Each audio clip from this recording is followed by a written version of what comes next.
السلام عليكم ورحمة الله وبركاته. الحمد لله رب العالمين، نحمده ونستعينه ونؤمن به ونتوكل عليه، ونعوذ بالله من شرور أنفسنا ومن سيئات أعمالنا. اللهم صل على محمد وعلى آل محمد كما صليت على إبراهيم وعلى آل إبراهيم إنك حميد مجيد. اللهم بارك على محمد وعلى آل محمد كما باركت على إبراهيم وعلى آل إبراهيم إنك حميد مجيد. اتقوا الله ഇത്തഖുല്ലാഹ ഹൈസുമാ കുൻതും. ഏറെ ബഹുമാനമുള്ള സ്നേഹമുള്ള ആദരണീയരായ ഈ നാട്ടിലെ നല്ലവരായ ശ്രോതാക്കളെ, സ്വാഗത ഭാഷകൻ, സദസ്സിനെ ധന്യമാക്കുന്ന കാരണവന്മാർ, ജ്യേഷ്ഠ അനീയ സുഹൃത്തുക്കൾ, സഹോദരിമാർ,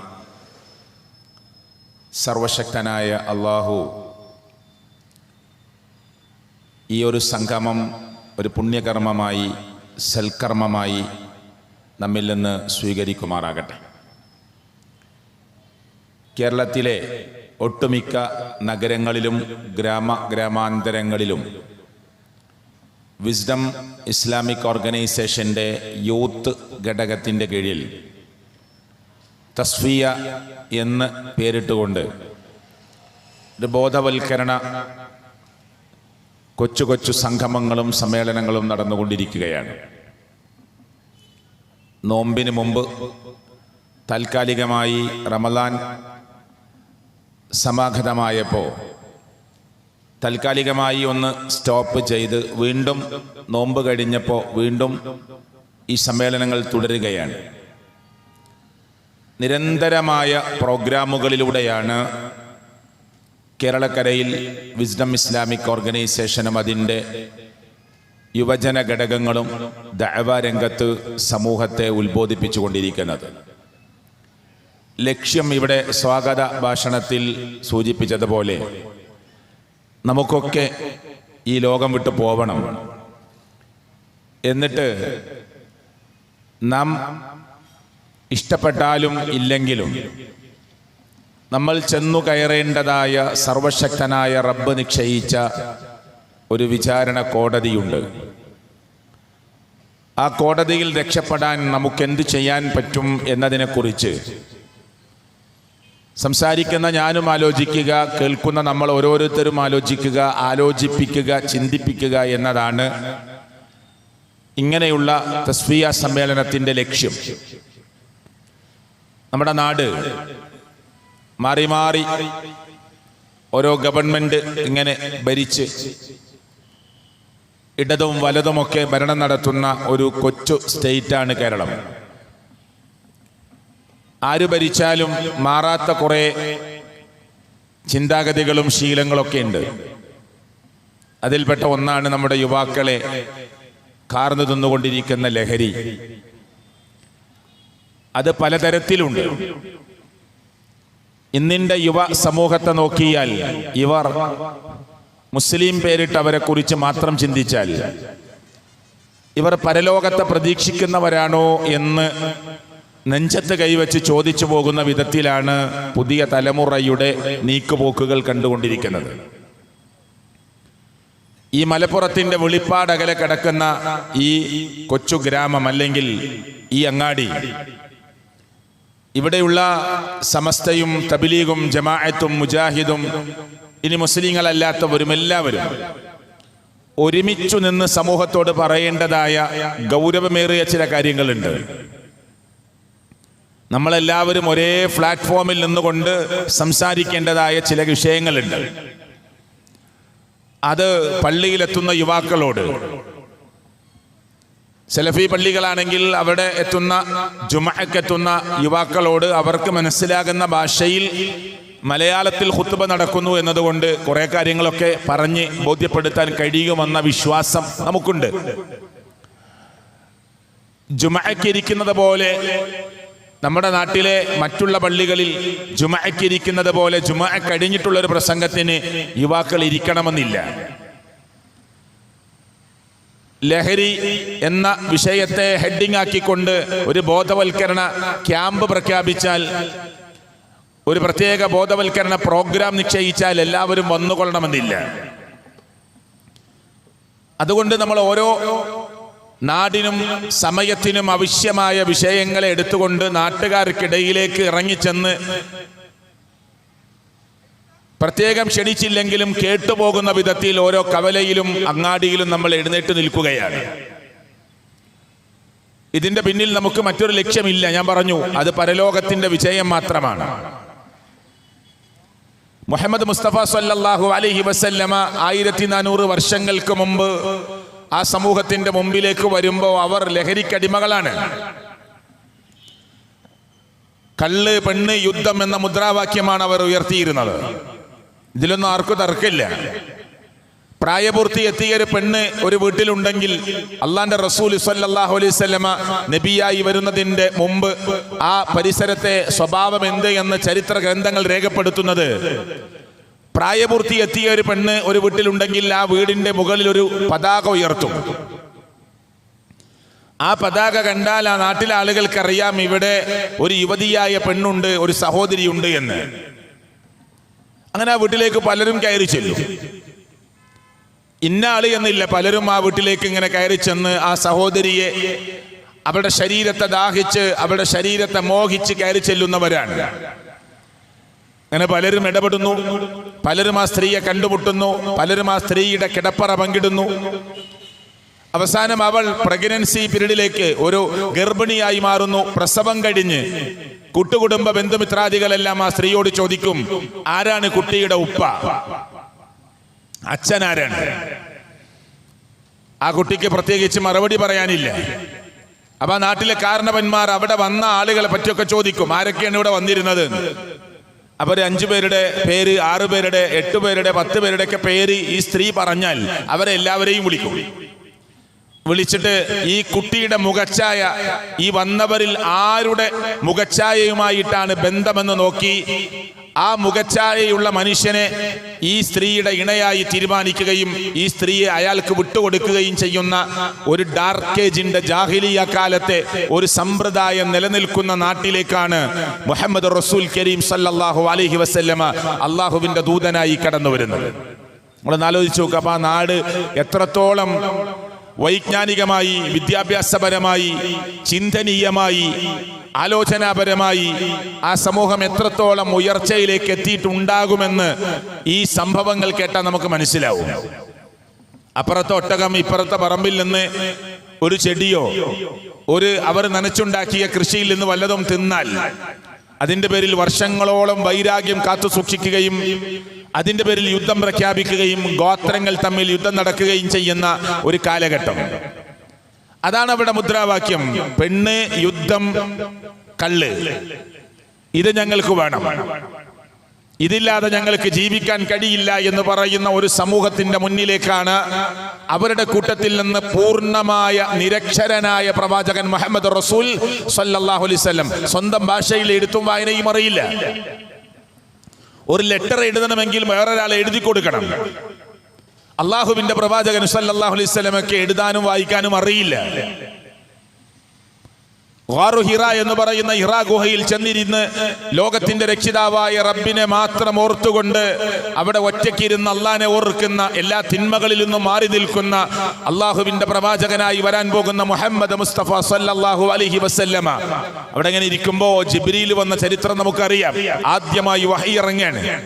അള്ളാഹുവിന്റെ കലാമാകുന്ന ഖുർആനിൽ നിന്ന് അള്ളാഹുവിന്റെ വചനാമൃതങ്ങൾ, ഇഖ്റ ബിസ്മി റബ്ബിക്കല്ലദീ ഖലഖ് ഖലഖൽ ഇൻസാന മിൻ അലഖ് ഇഖ്റ വറബ്ബുക്കൽ അക്റം അല്ലദീ അല്ലമ ബിൽ ഖലം അല്ലമൽ ഇൻസാന മാ ലം യഅലം. ഇതാണല്ലോ ആദ്യമായി അള്ളാഹുവിന്റെ വചനാമൃതങ്ങളായി ഇറക്കി കൊടുക്കുന്നത്.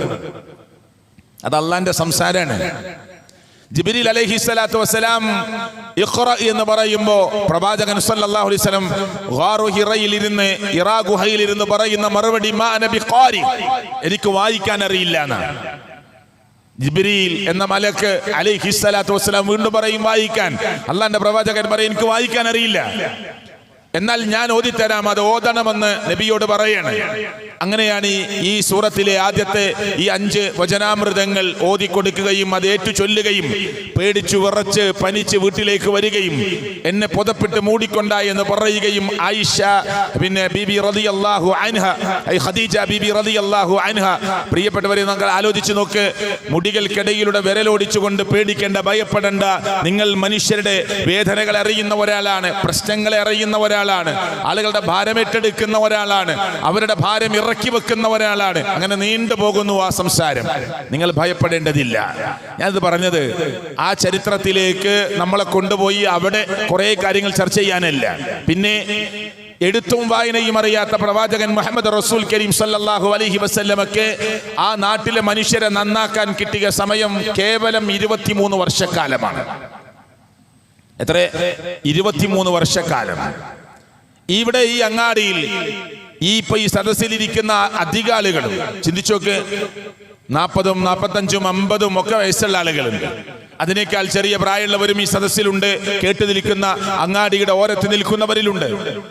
23 വർഷക്കാലം കൊണ്ടാണ് പെണ്ണുമതി, കള്ളുമതി, യുദ്ധം മതി എന്ന് പറഞ്ഞിരുന്ന ഒരു സമൂഹത്തെ അവരെ ഉടച്ചു വാർത്തെടുത്ത് അവരെ അല്ലാഹു തആല ഇഷ്ടപ്പെടുകയും അവർ അല്ലാഹുവിനെ ഇഷ്ടപ്പെടുകയും റളിയല്ലാഹു അൻഹും വറളു അൻഹു, അല്ലാഹു അവരെയും അവർ അല്ലാഹുവിനെയും തൃപ്തിപ്പെട്ട് കുൻതും ഖൈറ ഉമ്മ, നിങ്ങളാണ് ഏറ്റവും നല്ല സമൂഹം എന്ന സർട്ടിഫിക്കറ്റ് അല്ലാഹു ആ സമൂഹത്തിന് നൽകി. വെറുതെ നൽകിയതല്ല. ത്യാഗോജ്ജലമായ ജീവിതത്തിന്റെ ചരിത്രങ്ങളാണ് നമുക്ക് സഹാബത്തിനെ കുറിച്ച് പറയാനുള്ളത്. അവർ ജീവിതത്തെ പഠിച്ചു. ഈ ജീവിതം എന്തിനാണ്? ഇതൊരു കളിയിലൂടെ, തമാശയിലൂടെ, വിനോദത്തിലൂടെ, ആർഭാടങ്ങളിലൂടെ, അലങ്കാരങ്ങളിലൂടെ, പൊങ്ങച്ചം പറയുന്നതിലൂടെ, പെരുമ പറയുന്നതിലൂടെ, ഗമ പറയുന്നതിലൂടെ, വമ്പ് പറയുന്നതിലൂടെ, അഹന്ത പറയുന്നതിലൂടെ തീർന്നു പോകാനുള്ളതല്ല ഈ ജീവിതം. അറിയണേ അന്നമൽ ഹയാത്തു ദുനിയ, ഈ ഐഹിക ജീവിതം എന്ന് പറഞ്ഞാൽ ലഅബുൻ വലഹുവുൻ വസീന, 3 കാര്യം അവിടെ പറഞ്ഞു. തുടർന്ന് വേറെയും പറഞ്ഞു, കളിയാണ് ഈ ലോകത്തെ ജീവിതം. അങ്ങനെ ഒരു പ്രായം നമുക്കൊക്കെ കഴിഞ്ഞു പോയിട്ടുണ്ട്. ഉമ്മയുടെ ഗർഭപാത്രത്തിൽ നിന്ന് തലഭാഗം വന്ന് ഗർഭപാത്രത്തിന്റെ വാതിൽക്കൽ മുട്ടി വിളിക്കുമ്പോഴാണ്, തലഭാഗം വന്ന് ഗർഭപാത്രത്തിന്റെ വാതിൽ തുറക്കാനുള്ള സിഗ്നൽ കൊടുക്കുമ്പോഴാണ് ഒരു ഉമ്മക്ക് പ്രസവ വേദന ആരംഭിക്കുന്നത്, അല്ലേ? അങ്ങനെ അത്ഭുതകരമായി ആ 2.5 കിലോ തൂക്കമുള്ള, 2 കിലോ തൂക്കമുള്ള, 3 കിലോ തൂക്കമുള്ള, അതിന് മേലെ തൂക്കമുള്ള, അതിന് കുറഞ്ഞ തൂക്കമുള്ള ഒരു കുട്ടി ഉമ്മയുടെ ഗർഭപാത്രത്തിൽ നിന്ന് പുറത്തേക്ക് വരുന്നത്. സുബ്ഹാനല്ലാഹ്, അൽഹംദുലില്ലാ, അല്ലാഹു അക്ബർ. പടച്ചവനെ, നിന്നെ എത്ര വായിച്ചാലും സ്തുതിച്ചാലും മതിയാവില്ല. ആ കുഞ്ഞ് പുറത്തേക്ക് ഒഴുകാൻ ഒരു കൊടുത്ത ദ്രാവകം, അതുവരെ സൂക്ഷിച്ചു വെച്ച ഒരു കൊടുത്ത ദ്രാവകം ഗർഭപാത്രത്തിൽ നിന്ന് പൊട്ടിച്ച് പുറത്തേക്ക് ഒഴിക്കുകയാണ് ലോകത്തിന്റെ രക്ഷിതാവായ റബ്ബ്. എത്ര പഠിക്കാനുണ്ട് മനുഷ്യരെ നമുക്കൊക്കെ. യുവാക്കളെ, എത്ര ചിന്തിക്കാനുണ്ട്. തെറിച്ചു വീണ ഒരു തുള്ളി ശുക്ലത്തിലെ കോടിക്കണക്കിന് ബീജത്തിൽ നിന്ന് ലക്ഷണമൊത്ത ബീജത്തെ എടുത്ത് മാതാവിന്റെ ഗർഭപാത്രത്തിലേക്ക് ഈ ബീജം സഞ്ചരിച്ച് അണ്ഡവുമായി ചേർന്ന് ഗോളാകൃതി പ്രാപിച്ച് ഗർഭപാത്രത്തിന്റെ ഭിത്തി കോട്ടയുണ്ടാക്കി, 2ാമത്തെ ഭിത്തിക്കും ദ്വാരമുണ്ടാക്കി, 3ാമത്തെ ഭിത്തിയിൽ പോയി അള്ളിപ്പിടിച്ച് ഒരട്ടയെ പോലെ തൂങ്ങിക്കിടക്കുന്ന അവസ്ഥയാണ് അലഖ് എന്ന് പറയുന്നത്. അതാണ് ആദ്യം ഇറങ്ങിയ സൂറത്തിലെ ആദ്യത്തെ വചനങ്ങളിൽ തന്നെ അല്ലാഹ് പറഞ്ഞത്, ഇഖ്റ ബിസ്മി റബ്ബിക്കല്ലദീ ഖലഖ് ഖലഖൽ ഇൻസാന മിൻ അലഖ്. അലഖ് എന്നതിന് നിഘണ്ടു ഡിക്ഷണറി അർത്ഥം കൊടുത്തിട്ടുള്ളത്, അർത്ഥം പറഞ്ഞിട്ടുള്ളത് അട്ടന, അട്ടയെപ്പോലെ തൂങ്ങിപ്പിടിച്ചു നിൽക്കുന്ന ഒരവസ്ഥ മനുഷ്യനുണ്ടായിരുന്നു. ഈ നാട്ടിലെ കോടീശ്വരന്മാര്, ലക്ഷങ്ങൾ വരുമാനമുള്ളവർ, 10,000 വരുമാനമുള്ളവർ, ദിവസം 1000 വരുമാനമുള്ളവർ, കൂലിപ്പണിയെടുക്കുന്നവർ, കച്ചവടത്തിലേർപ്പെടുന്നവർ, ക്രയവിക്രയത്തിലേർപ്പെടുന്നവർ, അല്ലെ, വ്യാപാര വ്യവഹാര രംഗങ്ങളിൽ പ്രവേശിക്കുന്നവർ, എല്ലാവരും മനുഷ്യരെ, നമ്മളൊക്കെ ആരായിരുന്നു? നിങ്ങളുടെ പ്രായം 40 ആണെങ്കിൽ 40 കൊല്ലം മുമ്പ് നമ്മൾ ഈ ലോകത്തില്ല. 50 ആണെങ്കിൽ 50 കൊല്ലം മുമ്പ് നമ്മൾ ഈ ലോകത്തില്ല. 35 ആണെങ്കിൽ 35 കൊല്ലം മുമ്പ് നമ്മൾ ഈ ലോകത്തില്ല. ആ 35 കൊല്ലം പിറകിലേക്ക് പോകുമ്പോൾ ഉമ്മയുടെ ഗർഭപാത്രത്തിനുള്ളിൽ യഖ്ലുഖുകും ഫീ ബുതൂനി ഉമ്മഹാതികും ഖൽഖം മിൻ ബഅദി ഖൽഖ് ഫീ ളുലുമാത്തിൻ സലാസ്. പരിശുദ്ധ ഖുർആനിലെ 39 അധ്യായം സൂറത്ത് സുമറിലെ 6-ാമത്തെ വചനമാണ്. എന്താണ് പറഞ്ഞതിന്റെ അർത്ഥം? യഖ്ലുഖുകും ഫീ ബുതൂനി ഉമ്മഹാതികും ഖൽഖം മിൻ ബഅദി ഖൽഖ് ഫീ ളുലുമാത്തിൻ സലാസ്. 3 ഇരുട്ടറകൾക്കുള്ളിൽ ഒരു ഉമ്മയുടെ ഗർഭപാത്രത്തിന് 3 പാളികൾ വീതം 3 അറകളാണ് എന്ന് പറഞ്ഞാൽ ഒരു അറക്ക് തന്നെ 3 പാളി. അങ്ങനെ 3 അറകളായിട്ടാണ് ഗർഭപാത്രം എന്ന് പറയുന്ന ഇരുട്ടറ കിടക്കുന്നത്. ആ 3-ാമത്തെ ഇരുട്ടറയിൽ ഗർഭപാത്രത്തിന്റെ ഭിത്തിയിൽ അള്ളിപ്പിടിച്ച് കിടക്കുന്ന ഒരട്ടയെ പോലെയുള്ള രക്തപിണ്ഡത്തിൽ നിന്ന് പിന്നീട് മാംസപിണ്ഡത്തിൽ നിന്ന് എല്ലുകൊടുത്ത് എല്ലിനെ മാംസം കൊണ്ട് പൊതിഞ്ഞ് അതേ ഈ കാണുന്ന മനുഷ്യരൂപത്തിലെ കുഞ്ഞു രൂപമാക്കി പുറത്തേക്ക് കൊണ്ടുവന്ന ലോകത്തിന്റെ രക്ഷിതാവായ റബ്ബ്, ആ റബ്ബ് എത്രമാത്രം പരിശുദ്ധനാണ്. അവനെ എത്ര വാഴ്ത്തണം, എത്ര പ്രകീർത്തിക്കണം, എത്ര സ്തുതിക്കണം, എത്ര സ്തുതികീർത്തനങ്ങൾ അർപ്പിക്കണം. പക്ഷേ എന്നെ കേൾക്കുന്ന ചെറുപ്പക്കാരെ, അതിന് നമുക്ക് നേരണ്ടോ? ഇല്ല എന്നുള്ളൊരു തെളിവാണ് അള്ളാനെ മറക്കുക എന്നുള്ളത്. അള്ളാനെ ഓർക്കാൻ സമയമല്ല എന്നതിന്റെ തെളിവാണ് അള്ളാനെ മറക്കുക. കഞ്ചാവിലേക്കും മയക്കുമരുന്നിലേക്കും കള്ളിലേക്കും വ്യഭിചാരത്തിലേക്കും തോന്നിവാസത്തിലേക്കും അശ്ലീലതയിലേക്കും തന്റെ കയ്യിലുള്ള സ്മാർട്ട് ഫോണിലേക്കുമൊക്കെയായി എന്റെ ജീവിതം ചുരുങ്ങിപ്പോയി. അതിൽ കാണുന്ന ഇക്കിളിപ്പെടുത്തുന്ന വീഡിയോകൾ കണ്ടുകൊണ്ട് ഒരു മൂലയിൽ തന്റെ ബെഡ്റൂമിൽ ജനൽ കൊളുത്തിട്ടുണ്ട് എന്ന് ഉറപ്പുവരുത്തി, വാതിലടച്ചു എന്ന് ഉറപ്പുവരുത്തി, 4 ചുമരുകൾക്കുള്ളിൽ ഞാൻ എന്റെ സ്മാർട്ട് ഫോണിന്റെ മുമ്പിലും എന്റെ സിസ്റ്റമാകുന്ന കമ്പ്യൂട്ടറിന്റെ മുന്നിലുമൊക്കെ ഒതുങ്ങിക്കൂടി ഒരു വൈകാരിക ലോകത്ത് ഒരു വികാര ജീവിയായി ജീവിച്ചുകൊണ്ടിരിക്കുന്ന പുതിയ യുവാക്കളെ കണ്ടുകൊണ്ട് ഒന്ന് ചോദിച്ചു നോക്കൂ, എന്താണ് ഈ ലോകത്തിന്റെ ജീവിതം? ജീവിതത്തിന്റെ ലക്ഷ്യം എന്താണ്? ഉത്തരണ്ടോ? നമ്മളെ നാട്ടിലൊക്കെ ഒരു തൊപ്പി എന്ന് പറഞ്ഞ ഒരു ചെറുപ്പക്കാരൻ വന്നു. നിങ്ങൾ കേട്ടിട്ടുണ്ടാവും തൊപ്പി. എന്താണ് അവനെ കുറിച്ചൊന്ന് പഠിച്ചു നോക്കി. അവന്റെ വീഡിയോ നമ്മൾ കാണാറില്ല, പറയണമെങ്കിൽ ഒന്ന് പഠിക്കണല്ലോ. അപ്പൊ പഠിച്ചു നോക്കിയപ്പോ എന്താ ഇത്രയും കുട്ടികൾ റോഡ് ബ്ലോക്ക് ആകുന്ന വിധത്തില് 6 വയസ്സ് 8 വയസ്സ് 10 വയസ്സുള്ള കുട്ടികള് ഞങ്ങളുടെ തൊപ്പി വരുന്നുണ്ട് റോഡ് ബ്ലോക്ക് ആക്കുക. എന്താ ഇവന് വീട്ടിൽ നിന്ന് പുറത്താക്കിയ ആളാണ്, ഒരു റൂം എടുത്ത് താമസിക്കുകയാണ്. തിന്നാൻ പറ്റുന്ന പല വസ്തുക്കളും ഇവന് ഷർട്ടിന്റെ ആദ്യത്തെ ബട്ടൺ അയച്ച് ഉള്ളിലൂടെ ഇട്ട് ബനിയന്റെ അടിയിലൂടെ ഇട്ട് അടിയിലൂടെ പുറത്തെടുത്ത് തിന്ന് രസകരമായി കുട്ടികളെ ആ ഇവന്റെ ഭാഷയിൽ മോട്ടിവേറ്റ് ചെയ്യുകയാണ്. കഴിക്കാൻ പറ്റുന്ന ഭക്ഷണം ഷർട്ടിന്റെയും ബനിയന്റെ ഉള്ളിലിടുക, എന്നിട്ട് താഴ്ഭാഗത്ത് കൂടി എടുക്കുക, കഴിക്കുക, എന്നിട്ട് കയ്യടി വാങ്ങുക. ഏതെങ്കിലും ഒരു പെൺകുട്ടിയോ ആൺകുട്ടിയോ എന്തെങ്കിലും യൂട്യൂബിലോ സോഷ്യൽ മീഡിയയിലോ എന്തെങ്കിലും ഒന്ന് പറയുകയോ ചെയ്യുകയോ ചെയ്തിട്ടുണ്ടെങ്കിൽ അതിന് ഓപ്പോസിറ്റായി ഇവൻ അതിനെ കോമാളിത്തരം കാണിക്കുക. ഇതിനാണത്രേ തൊപ്പി എന്ന് പേരിട്ട് പുതിയ തലമുറ ഇവനെ കാത്തു നിൽക്കുകയാണ് ഷോപ്പിന്റെ ഉദ്ഘാടനത്തിന് വിളിക്കാൻ. ആലോചിച്ച് നോക്ക് നിങ്ങൾ, എന്ത് ക്വാളിറ്റിയാണ് പുതിയ ലോകത്തിന് അവകാശപ്പെടാനുള്ളത്? എന്ത് നന്മയാണ് സമൂഹത്തിന്റെ മുമ്പിൽ ഇതുപോലെയുള്ള ആളുകൾക്ക് കൊടുക്കാനുള്ളത്? ഇല്ല. പക്ഷെ ഇതിനൊക്കെയാണ് ആളുകൾ കൂടിക്കൊണ്ടിരിക്കുന്നത്. ഇവിടെ ഒരു ഗാനമേളയാണ് സംഘടിപ്പിച്ചിരുന്നതെങ്കിൽ വലിയ നോട്ടീസും പബ്ലിസിറ്റിയൊന്നും വേണ്ട, ആളുകൾ ഇഷ്ടം പോലെ വരും. അതിനൊരു പൈശാചികതയുണ്ട്. അള്ളാഹുവിന്റെ പ്രവാചകൻ പറഞ്ഞു, ലയകൂനന്ന മിൻ ഉമ്മതി അഖ്വാമുൻ യസ്തഹിലൂനൽ ഹിറ വൽ ഖംറ വൽ ഹരീറ വൽ മആസിഫ. ഈ 4 കാര്യങ്ങൾ അതിന്റെ അർത്ഥം ഒന്ന് വെച്ച് നോക്ക് നിങ്ങൾ. ലയകൂനന്ന മിൻ ഉമ്മതി അഖ്വാമുൻ, എന്റെ ഉമ്മത്തിൽ നിന്ന്, മുസ്ലിം സമുദായത്തിൽ നിന്ന്, ഈ സൊസൈറ്റിയിൽ നിന്ന്, എന്റെ സമുദായം എന്ന് പറയുന്നവരിൽ നിന്ന് ഒരു ടീം അഖ്വാം ഖൗമ് ജനവിഭാഗങ്ങൾ ഉണ്ടായിത്തീരും. അവരുടെ പ്രത്യേകത യസ്തഹിലൂനൽ ഹിറ വൽ ഖംറ വൽ ഹരീറ വൽ മആസിഫ, വ്യഭിചാരം അതൊന്നും പ്രശ്നമല്ല എന്ന് വാദിക്കുന്നവരായിരിക്കും എന്റെ ഉമ്മത്തിൽ നിന്ന് വരാൻ പോകുന്നത്. ചെമ്മൻകടവിലെ ഒരു മുസ്ലിം ചെറുപ്പക്കാരൻ വ്യഭിചരിച്ചു എന്ന് കേട്ടു. ഇവിടുത്തെ ഒരു മുസ്ലിം അല്ലാത്തൊരു ചെറുപ്പക്കാരൻ വ്യഭിചരിച്ചു, ആ സ്ത്രീയുമായി ബന്ധമുണ്ട് എന്ന് പറഞ്ഞാൽ ആളുകളുടെ ചോദ്യം, ഇവിടെ പത്ര നല്ലവരാരാ എന്നായി മാറും. നിങ്ങളെ മോനെ ഇന്ന സ്ഥലത്ത് കണ്ടു എന്ന് പറഞ്ഞാൽ വാപ്പ ചോദിക്കും, ഇവിടെ ആരാ എല്ലാം തികഞ്ഞവർ എന്നതായിരിക്കും വാപ്പാന്റെ മറുപടി. എന്റെ മോനെ കണ്ടോ? ആശ്ചര്യഭരിതമായി എന്റെ മോനെ തിരുത്തണമെന്ന് പറയാൻ, ആശ്ചര്യഭരിതമായി എന്റെ മോളെ കണ്ടോ, എന്റെ മോനെ കണ്ടോ, സത്യമാണോ, ഞാൻ എന്റെ മോനോടൊന്ന് ചോദിച്ചു നോക്കട്ടെ എന്ന സംസാരങ്ങളൊന്നും ഇനി ഉണ്ടാവില്ല.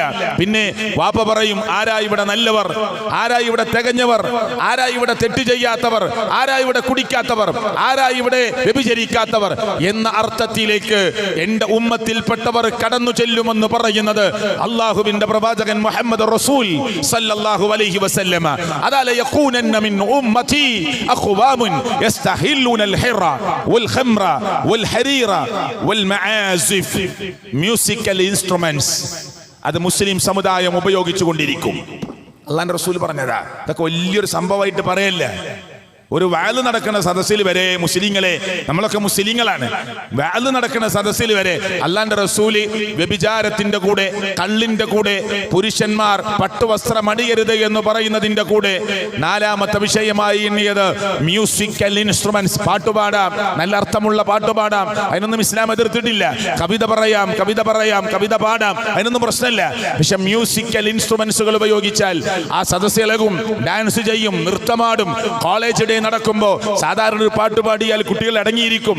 മ്യൂസിക്കൽ ഇൻസ്ട്രുമെന്റ്സിന്റെ അരങ്ങ് തകർക്കലുകൾ ഉണ്ടാകുമ്പോ കസാര പൊട്ടിക്കാൻ തുടങ്ങും, തുള്ളാൻ തുടങ്ങും. അവിടേക്ക് ഒരു പൈശാചികതയുണ്ട് എന്ന് 1400 വർഷങ്ങൾക്ക് മുമ്പ് കളവ് പറയാത്ത പ്രവാചകൻ മുഹമ്മദ് റസൂൽ കരീം സല്ലല്ലാഹു അലൈഹി വസല്ലം പറയുമ്പോ അതാ നമ്മുടെ വഅലിന്റെ ഉസ്താദ് വരാൻ, മൗലവി വരാൻ, ഖത്തീബ് വരാൻ, പ്രസംഗിക്കുന്ന ആള് വരാൻ 10 മിനിറ്റ് ലേറ്റ് ആകുമെന്ന് അറിയുമ്പോ ആ ഇസ്ലാമിക വിജ്ഞാനം നുകർന്നു കൊടുക്കാൻ, പകർന്നു കൊടുക്കാൻ, അത് സ്വായത്തമാക്കാൻ കാത്തിരിക്കുന്ന സദസ്സ് വരെ കേൾക്കുന്നത് അല്ലാഹുവിന് ഇഷ്ടമില്ലാത്ത ഇത്തരത്തിലുള്ള കോപ്രായങ്ങളാണ്.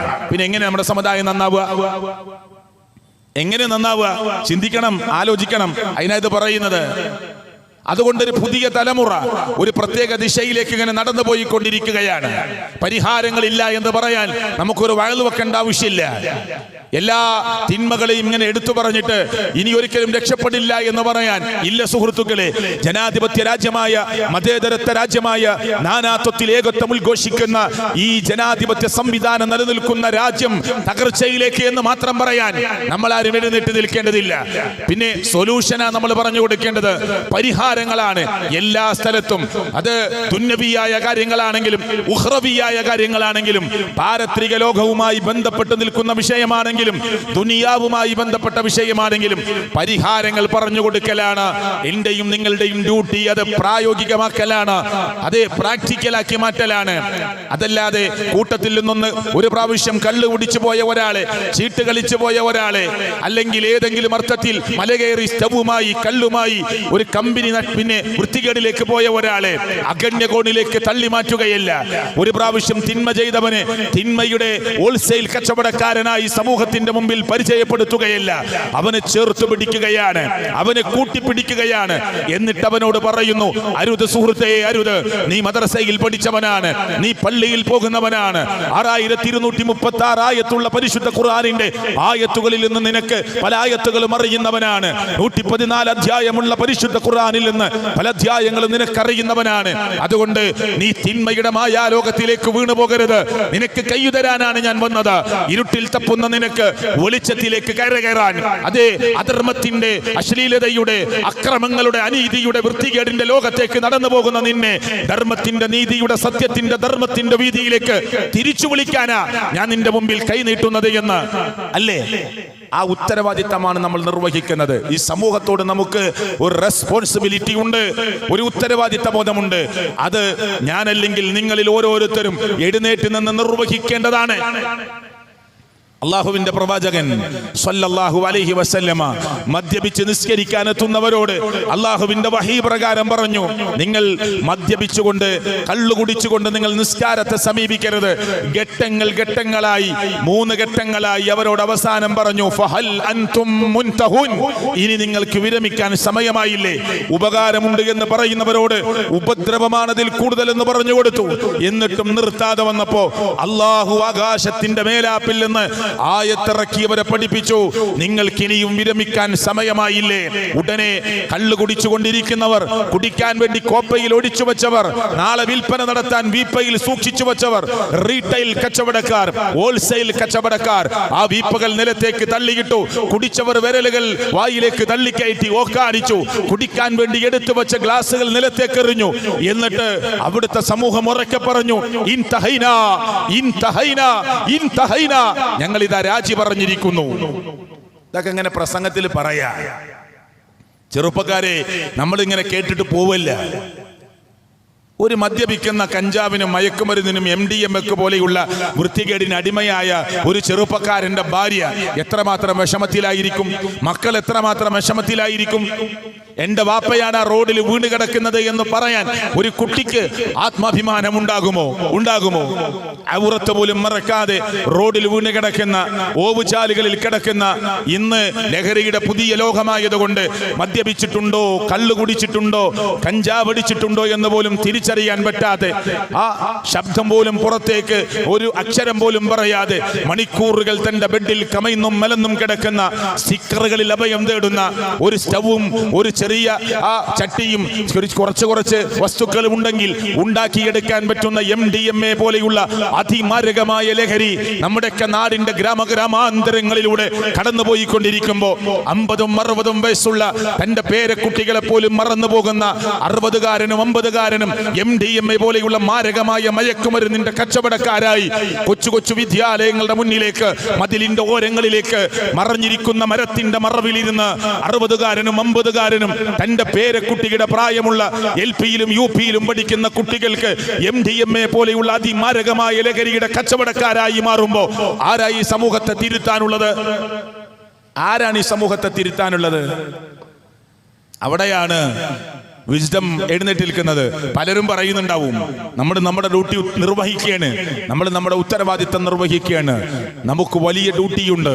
കാരണം അള്ളാഹുവിന്റെ പ്രവാചകൻ സല്ലല്ലാഹു അലൈഹി വസല്ലമയുടെ കാലഘട്ടത്തിൽ അവർ പരിശുദ്ധ ഖുർആനിന്റെയും തിരുവചനങ്ങളും കേൾക്കുന്നതിന് മുമ്പാണ് അവർ അതിന് അഡിക്റ്റായി മാറിയത്. പിന്നെ കേട്ടു തുടങ്ങിയപ്പോൾ പതുക്കെ സ്റ്റെപ്പ് ബൈ സ്റ്റെപ്പായി അവരെ മാറ്റിയെടുത്ത് അവർ ഉറക്കെ പറഞ്ഞു, ഇനി ഞങ്ങൾ മടങ്ങുകയില്ല. ഈ മലപ്പുറത്തിന്റെ വെളിപ്പാടകലെ കിടക്കുന്ന ഈ ചെമ്മൻകടവ് എന്ന് പറയുന്ന പ്രദേശത്ത് ഖുർആനിന്റെ ആയത്ത് കേൾക്കാത്തവരാണോ? മദ്രസയിൽ 8-ലും 9-ലും 10-ലും വരെ പോയ ചെറുപ്പക്കാരാണ് ഇന്ന് ലഹരിക്കടിമപ്പെട്ടുകൊണ്ടിരിക്കുന്നത്. ഞാൻ ഈ നാടിന്റെ ഗ്രാമത്തിനൊരു ഉദാഹരണം പറയാണ്. എല്ലാ സ്ഥലത്തും എനിക്കൊരു ഉയർന്ന പോലീസ് ഉദ്യോഗസ്ഥന്റെ കൂടെ ലഹരിക്കെതിരെയുള്ള ഒരു പബ്ലിക് പ്രോഗ്രാമിൽ ഒരുപാട് ജനങ്ങൾ ഒരുമിച്ച് ചേർന്ന ഒരു പ്രോഗ്രാമിൽ പങ്കെടുക്കാൻ പറ്റിയപ്പോൾ അതിന്റെ ഉദ്ഘാടകനായ ഒരു ഉയർന്ന പോലീസ് ഉദ്യോഗസ്ഥൻ പറഞ്ഞു, MDMA എന്ന് പറയുന്ന ഒരു പഞ്ചസാര തരി വലിപ്പമുള്ള ഒരു MDMA-യുടെ തരി അതിങ്ങനെ കയ്യിലെടുത്താക്കാണോ? ഒരു പഞ്ചസാര തരി 2 വിരൽ തള്ളവിരലിന്റെയും തൊട്ടടുത്ത വിരലിന്റെയും ഇടയിൽ ഇങ്ങനെ അമർത്തി പിടിച്ചാൽ എന്തോ തടയുന്നത് പോലെയല്ലാതെ ഒന്ന് കാണിച്ചു കൊടുക്കാനെങ്കിലും ഉണ്ടോ? അതിനെ 2ആക്കി മുറിച്ച് അതിന്റെ പകുതി ഒരു ജ്യൂസിലേക്ക് കലർത്തിയാൽ, അതിന്റെ പകുതി ഒന്ന് നാവിൽ തട്ടിച്ചാൽ 500 ചായ ഒരുമിച്ച് കുടിച്ചതവനെ പോലെയായിരിക്കും അവൻ. അതാണ് ശാസ്ത്രലോകം അതിനെ കുറിച്ച് പഠിച്ചു പറഞ്ഞത്, വിശ്വഗ്രന്മാർ പറഞ്ഞത്. എങ്ങനെ?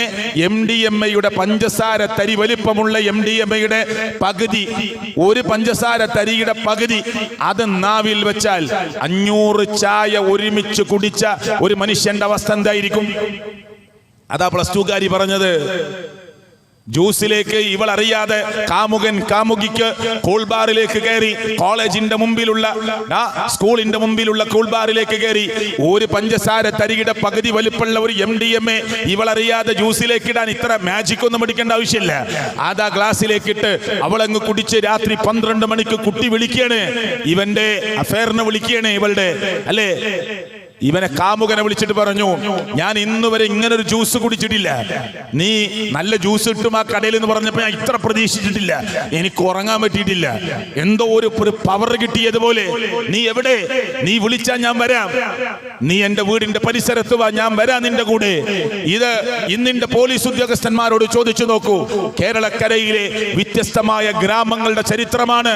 +2കാരി രാത്രി 12 മണിക്കും 1 മണിക്കും ഡിഗ്രിക്കാരി ഇറങ്ങിപ്പോകാൻ ഒരു MDMA-യുടെ തരി താൻ കുടിച്ച ജ്യൂസിലേക്ക് കാമുകൻ അറിയാതെ കലർത്തി കൊടുത്താൽ അവൻ വിളിച്ച സ്ഥലത്തേക്ക് ഏത് നട്ടപ്പാതിരക്കും ഇറങ്ങിച്ചെല്ലാൻ മാത്രം അവളുടെ ശരീരവും മനസ്സും പാകപ്പെടുന്ന ഒരു പുതിയ ലോകത്ത് എന്തു ജാഗ്രതയാണ്, എന്ത് കരുതലാണ്, ഏത് മുൻകരുതലാണ്, എന്ത് മുന്നൊരുക്കമാണ് മുസ്ലിം ഉമ്മത്തെ ഞാനും നിങ്ങളും നടത്തിയിട്ടുള്ളത്. ഈ മക്കൾ വെടിതെറ്റി പോകുന്നുണ്ടോ എന്നറിയാൻ സംവിധാനമുണ്ടോ?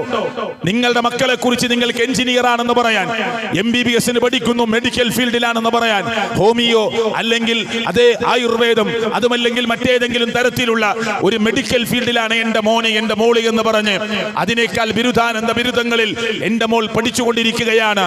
ബാംഗ്ലൂരിലാണ്, മൈസൂരിലാണ്, അല്ല ഇങ്ങ് പിന്നെ മംഗലാപുരത്താണ്, അതുമല്ലെങ്കിൽ പ്രത്യേക സ്ഥലങ്ങൾ ഇന്ത്യയിൽ ഇത് എടുത്തു പറഞ്ഞ് അതിനപ്പുറം രാജ്യത്തിനപ്പുറമുള്ള രാജ്യങ്ങളെ കാനഡയെ കുറിച്ച് എടുത്തു പറഞ്ഞ് ഞാനും നിങ്ങളും അഭിമാനം കൊള്ളുമ്പോൾ നമ്മുടെ മക്കൾ ആരുമായിട്ടാണ് ഇടപെട്ടുകൊണ്ടിരിക്കുന്നത്? ഏത് സ്വഭാവക്കാരുമായിട്ടാണ്? ഏത് കൂട്ടുകാരുമായിട്ടാണ്? കൂട്ടുകാരന്റെ സ്വഭാവം തന്റെ സ്വഭാവത്തിൽ ഇടപെടുമെന്ന് അള്ളാഹുവിന്റെ പ്രവാചകൻ വെറുതെ പറഞ്ഞതല്ല. അതുകൊണ്ട് കോഴ്സ് തിരഞ്ഞെടുക്കുമ്പോ, ക്യാമ്പസ് തിരഞ്ഞെടുക്കുമ്പോ, സ്ഥലം തിരഞ്ഞെടുക്കുമ്പോ മുൻകരുതൽ നമുക്കുണ്ടാകണം. കടയിൽ കയറി ഒരു കർച്ചീഫ് വാങ്ങുമ്പോ, ഞാനും നിങ്ങളുമൊക്കെ ഒരു ടീഷർട്ട് വാങ്ങുമ്പോ സെലക്ഷൻ നടത്താറുണ്ടെങ്കിൽ തന്റെ കുട്ടി എവിടെ പഠിക്കണം, എന്ത് പഠിക്കണം, എങ്ങനെ പഠിക്കണം, അവളുടെ അഭിരുചി നോക്കി, അവന്റെ അഭിരുചി നോക്കി, അവന്റെ ആറ്റിറ്റ്യൂഡ് പരിശോധിച്ച് അതിനൊന്നും തർക്കമില്ല. പക്ഷെ എവിടെ എത്തണം, എവിടെ കൊണ്ടുപോയി ആക്കണമെന്ന് മുൻകരുതൽ എടുക്കാതിരുന്നാൽ നമ്മുടെ മക്കൾ നമുക്ക് തിരിച്ചടിയായി മാറുന്ന കാലം അതിക്രമിച്ചു കഴിഞ്ഞിട്ടുണ്ട് എന്ന ഓർമ്മപ്പെടുത്തലാണ് ഞാൻ ഈ പറഞ്ഞതിന്റെ ചുരുക്കം. പ്രവാചകൻ സല്ലല്ലാഹു അലൈഹി വസല്ലമ പറഞ്ഞു, എന്ത്? കുല്ലു മുസ്കിരിൻ ഹറാം, എല്ലാ ലഹരിയും ഹറാമാണ്. അതിൽ ഇന്നതെന്നൊന്നുമില്ല. ഈ ചെമ്മങ്കടവ് മുസ്ലിങ്ങളൊക്കെ ധാരാളമുള്ള സ്ഥലമാണ്. ഇവിടെ ഒരു പെട്ടിക്കടയിൽ ഹാൻസും പാൻപരാഗവും ഗുടുക്കയും കൊടുക്കുന്നുണ്ടെങ്കിൽ ഇപ്പൊ നിരോധിച്ചു എന്നാണ് എനിക്ക് മനസ്സിലാവുന്നത്, അല്ലേ? ഏതായാലും ഉണ്ടെങ്കിൽ നിന്റെ കച്ചവടം ഹലാലല്ല. അത് ഏത് പള്ളിന്റെ ആളായാലും, ഏത് ക്ലബിന്റെ ആളായാലും, ഏത് പ്രസ്ഥാനത്തിന്റെ ആളായാലും നീ മനസ്സിലാക്കണം, അത് നിന്റെ മക്കൾക്ക് അതിന്റെ ലാഭം കൊണ്ട് കൊടുക്കുന്നത് ഹറാമിന്റെ ഭക്ഷണമാണ്, ചോറാണ്. ശരിയല്ല. കള്ള് കച്ചവടം നടത്താൻ മുസ്ലിങ്ങൾക്ക് പറ്റുമോ? കഞ്ചാവിന്റെ കച്ചവടം നടത്താൻ പറ്റുമോ? ഒരു ഹാൻസ് വിൽക്കാൻ പറ്റുമോ? ഒരു സിഗരറ്റ് എങ്കിലും വിൽക്കാൻ ഒരു മുസ്ലിമിന് പറ്റുമോ? ഈ കടയിൽ സിഗരറ്റ് ഉണ്ടാവാൻ, തൊട്ടടുത്ത കടയിൽ അതിന്റെ പാക്കറ്റ് ഒന്ന് എടുത്തു നോക്ക്. അതിൽ എന്താ എഴുതിയത്? Statutory warning. LDFന്റെ ഗവൺമെന്റ് വന്നാലും കോൺഗ്രസിന്റെ ഗവൺമെന്റ് വന്നാലും നമ്മളൊരു മുസ്ലിം എന്ന നിലയ്ക്ക് മനസ്സിലാക്കുക, മാറി മാറി ഇടതും വലതും വന്നാലും അവർ സ്റ്റിക്കർ പതിക്കും. അതിൽ കള്ളിന്റെ കുപ്പിയിൽ കള്ള് ആരോഗ്യത്തിന് ഹാനികരമാണ് എന്ന് എഴുതി വെച്ചാൽ ഗവൺമെന്റിന്റെ ഡ്യൂട്ടി കഴിഞ്ഞു. സിഗരറ്റിന്റെ പാക്കറ്റിൽ statutory warning, smoking is injurious to health, ഇത് ആരോഗ്യത്തിന് കേടാണ് എന്ന് എഴുതി വെച്ചാൽ ഗവൺമെന്റിന്റെ ഡ്യൂട്ടി കഴിഞ്ഞു. ആ 18 വയസ്സിന് താഴെയുള്ളവർ പുകയില ഉൽപ്പന്നങ്ങൾ വിൽക്കാൻ പാടില്ല എന്ന ബോർഡ് തൂക്കിയാൽ ഏത് കുട്ടിക്കും കൊടുക്കാം. ബോർഡ് തൂങ്ങണമെന്ന നിയമമേ ഗവൺമെന്റ് ശ്രദ്ധിക്കൂ. ഇത് ഞാൻ ഏതെങ്കിലും ഒരു ഗവൺമെന്റിനെ കുറിച്ചല്ല പറയുന്നത്. അവർക്കൊക്കെ ചില പരിമിതികളും അതേ ചില ലിമിറ്റേഷൻസുകളൊക്കെ ഉണ്ട്. ഏതെങ്കിലും ഒരു നാട്ടിലെ പോലീസ് സ്റ്റേഷനിലെ 10 15 പോലീസ് ഉദ്യോഗസ്ഥന്മാർ തീരുമാനിച്ചാൽ നാട്ടിലെ കള്ളും കഞ്ചാവും എടുത്തു മാറ്റാമെന്ന് നിങ്ങൾ വിചാരിച്ചുവെങ്കിൽ അത് തെറ്റായ ധാരണയാണ്. ഇവിടുത്തെ കോൺഗ്രസും ഇവിടുത്തെ CPM-ഉം ഇവിടുത്തെ ലീഗും ഇവിടുത്തെ മുജാഹിദും സുന്നിയും ജമാഅത്തും തബ്ലീഗും സർവ്വ മനുഷ്യരും ഒറ്റക്കെട്ടായി നിന്ന് അതേ പിടിച്ചു കൊണ്ടുപോകുന്ന കഞ്ചാവുകാരൻ എന്റെ പാർട്ടിയിൽപ്പെട്ടവനാണെങ്കിലും കിടക്കട്ടെ ഉള്ളിലെന്ന് വിചാരിക്കാൻ എന്ന് മനുഷ്യർക്കും പാർട്ടികൾക്കും സാധിക്കുന്നുവോ അന്നേ നമ്മുടെ നാട് കരകയറുകയുള്ളൂ. തന്റെ പാർട്ടിയിൽപ്പെട്ടവൻ, തന്റെ പ്രസ്ഥാനത്തിൽപ്പെട്ടവൻ, തന്റെ ഗ്രൂപ്പിൽപ്പെട്ടവൻ അനീതികളെ രക്ഷപ്പെടുത്താനുള്ളതല്ല പാർട്ടി. അല്ല, അങ്ങനെ തീരുമാനം എടുക്കാൻ പറ്റുമോ? ആ നാട് നന്നാവും. ഇല്ലേ? കഴിയില്ല. 10 15 പോലീസ് ഉദ്യോഗസ്ഥന്മാർ തീരുമാനിച്ചാലൊന്നും കഴിയില്ല. അവർക്കൊക്കെ അവരും മനുഷ്യരാണ്. അതിനൊക്കെ ലിമിറ്റുകളുണ്ട്. എല്ലാവരും ഒറ്റക്കെട്ടായി നിൽക്കണം. കുല്ലു ശറാബിൻ അസ്ഖറ ഫഹുവ ഹറാം. പ്രവാചകൻ പറയാ, ലഹരി ഉണ്ടാക്കുന്ന ഏത് പാനീയവും നിങ്ങൾക്ക് നിഷിദ്ധമാണ്. ഇന്നതെന്നില്ല, പേര് മാറ്റിയിടാം. ബാപ്പ കുടിക്കുക, മോൻ കുടിക്കുക. ബാപ്പാന്റെ സിഗരറ്റ്, കത്തിക്കൊണ്ടിരിക്കുന്ന സിഗരറ്റിൽ നിന്ന് മോന് ആ ബാപ്പാന്റെ സിഗരറ്റ് വാങ്ങി തന്റെ സിഗരറ്റിന് തീ കൊളുത്തുക. ഒരു ആദരവ് നഷ്ടപ്പെട്ടു, ബഹുമാനം നഷ്ടപ്പെട്ടു. ബാപ്പ എന്നതില്ല, മക്കൾ എന്നതില്ല. എല്ലാം മറികടന്നു, എല്ലാ ലിമിറ്റുകളും മറികടന്നു. സഹോദരങ്ങളെ, ഞാൻ പറഞ്ഞു വന്നത്, ഇന്നിന്റെ ലോകം അനുഭവിക്കുന്ന ഏറ്റവും സാമൂഹ്യപരമായ കാതലായ ഒരു പ്രശ്നത്തെ നിങ്ങളുടെ മുമ്പിൽ ധൈര്യപ്പെടുത്തുന്നതിന് വേണ്ടിയാണ് ഞാൻ ഇത്രയും സമയം ഉപയോഗിച്ചത്. നമ്മളൊക്കെ ബോധവാന്മാരാകണം. നമ്മുടെ മക്കൾ എല്ലാ അതിർ വരമ്പുകളും ലംഘിച്ച് മുന്നോട്ട് പോവുകയാണ്. വലിയ അറിയപ്പെടുന്ന എഞ്ചിനീയറിംഗ് കോളേജിന്റെ മുന്നിലെ ഒരു മെഡിക്കൽ ഷോപ്പിൽ ഏറ്റവും കൂടുതൽ വിറ്റുപോകുന്നത് സിറിഞ്ചാണെന്നാണ് ആ മെഡിക്കൽ ഷോപ്പുകാരോട് ചോദിച്ചപ്പോൾ പറഞ്ഞത്. എന്തിനാ ഇത്? ഒരു എഞ്ചിനീയറിംഗ് കോളേജിൻ്റെ പരിസരത്തുള്ള ഒരു മെഡിക്കൽ ഷോപ്പിൽ നിന്ന് ഏറ്റവും കൂടുതൽ വിറ്റുപോകുന്നത് മരുന്നല്ല, സിറിഞ്ചുകളാണ്. എന്താ അതിൻ്റെ കാരണം? കുട്ടികളൊക്കെ ബാഗിൽ അത് വാങ്ങി വെക്കുകയാണ്. എന്നിട്ട് തൊട്ടടുത്ത ബോയ് ഫ്രണ്ടിന്, ഗേൾ ഫ്രണ്ടിനൊക്കെ കൈനീട്ടി കൊടുക്കുകയാണ്. ലഹരി വേറെ ഉണ്ടാവും അല്ലേ, മയക്കുമരുന്ന് പലതും വേറെ ഉണ്ട്. എന്നിട്ട് നേരിട്ട് ഡയറക്റ്റായിട്ട് ഞരമ്പിലേക്ക് അവർ പരസ്പരം അങ്ങോട്ടും ഇങ്ങോട്ടും അത് ഞരമ്പിലേക്ക് പ്രവേശിപ്പിക്കുകയാണ്. എന്നിട്ടൊരു പുതിയ ലോകത്ത് അവർ ജീവിക്കുന്നത്. ഇവിടെ പ്രായമുള്ള ആളുകൾ, നിങ്ങളൊക്കെ പഠിക്കുന്ന കാലത്ത് കള്ളും ഒക്കെ അന്നുണ്ട്. പക്ഷെ ക്ലാസ്സിൽ പെൺകുട്ടികൾ കള്ളു കുടിച്ചിട്ട് ബഹളം ഉണ്ടാക്കിയിട്ട് പുറത്താക്കേണ്ടി വരലുണ്ടോ? ഉണ്ടോ? കോളേജിൽ നിന്ന് ക്ലാസ്സിലിരുന്ന് കള്ളു കുടിച്ചിട്ട് ക്ലാസ്സിൽ നിന്ന് പുറത്താക്കേണ്ടി വരികയാണ് കുട്ടികളെ. എവിടേക്കാണ് നമ്മുടെ നാട് പോയിക്കൊണ്ടിരിക്കുന്നത്? അപ്പോൾ ഒരു സാമൂഹ്യ പ്രതിബദ്ധത നമുക്കൊക്കെ ഉണ്ട്. അതിൻ്റെ ബേസ് അള്ളാന്റെ ദീന് പഠിക്കുക എന്നുള്ളതാണ്. വേറെ എന്ത് കിട്ടിയിട്ടും കാര്യമില്ല. നിയമത്തിൻ്റെ ബഹളങ്ങളും നിയമത്തിൻ്റെ ശക്തിയും അതിൻ്റെ ശിക്ഷാമുറകളുമൊക്കെ അതിനൊക്കെ ചില ലിമിറ്റുകളുണ്ട്. മനുഷ്യൻ്റെ മനസ്സാണ് മാറേണ്ടത്. ആ മനസ്സിൻ്റെ മാറ്റം അത് എന്നും നിലനിൽക്കുന്ന മാറ്റമാണ്. ചരിത്രത്തിൽ നിന്ന് ഞാനൊരു താബി കാലഘട്ടത്തിൽ ഒരാളെ നിങ്ങൾക്ക് പരിചയപ്പെടുത്താം. നിങ്ങളൊക്കെ കേട്ടിട്ടുണ്ടാവും. ഫുലൈൽ ബിൻ അയ്യാൽ എന്നാണ് ആ മനുഷ്യന്റെ പേര്. ഫുലൈൽ ബിൻ അയ്യാൽ. അദ്ദേഹം ഒരു താബി കാലഘട്ടത്തിൽ ഒരു കാട്ടറബി എന്ന് പറയാം. അദ്ദേഹം കൂട്ടുകാരൊക്കെ വിളിച്ചിട്ട് പറഞ്ഞു, ഞാൻ എല്ലാ ദിവസവും അന്യ സ്ത്രീകളെ സമീപിക്കുന്ന ആളാണ്. ഇന്നു മുതൽ ഞാൻ എല്ലാ ദിവസവും അത് ഇനി ജീവിതത്തിൽ സംഭവിക്കാതെ ഇരിക്കില്ല. എല്ലാ ദിവസവും ഞാൻ അന്യ സ്ത്രീകളെ സമീപിക്കും. കൂട്ടുകാർക്ക് മുമ്പിൽ അതൊക്കെ ഒരു വലിയ സംഭവമാണ് അവർക്ക്. തെറ്റാണെങ്കിലും ശരിയാണെങ്കിലും ഒരു ബെറ്റടിച്ച് മുന്നോട്ട് പോവുക. അങ്ങനെ എല്ലാ ദിവസവും അങ്ങനെ പോകും. പല സ്ത്രീകളായിട്ടൊക്കെ ആയിരുന്നു. അന്നത്തെ കാലത്ത് അതൊരു പ്രശ്നം അല്ല.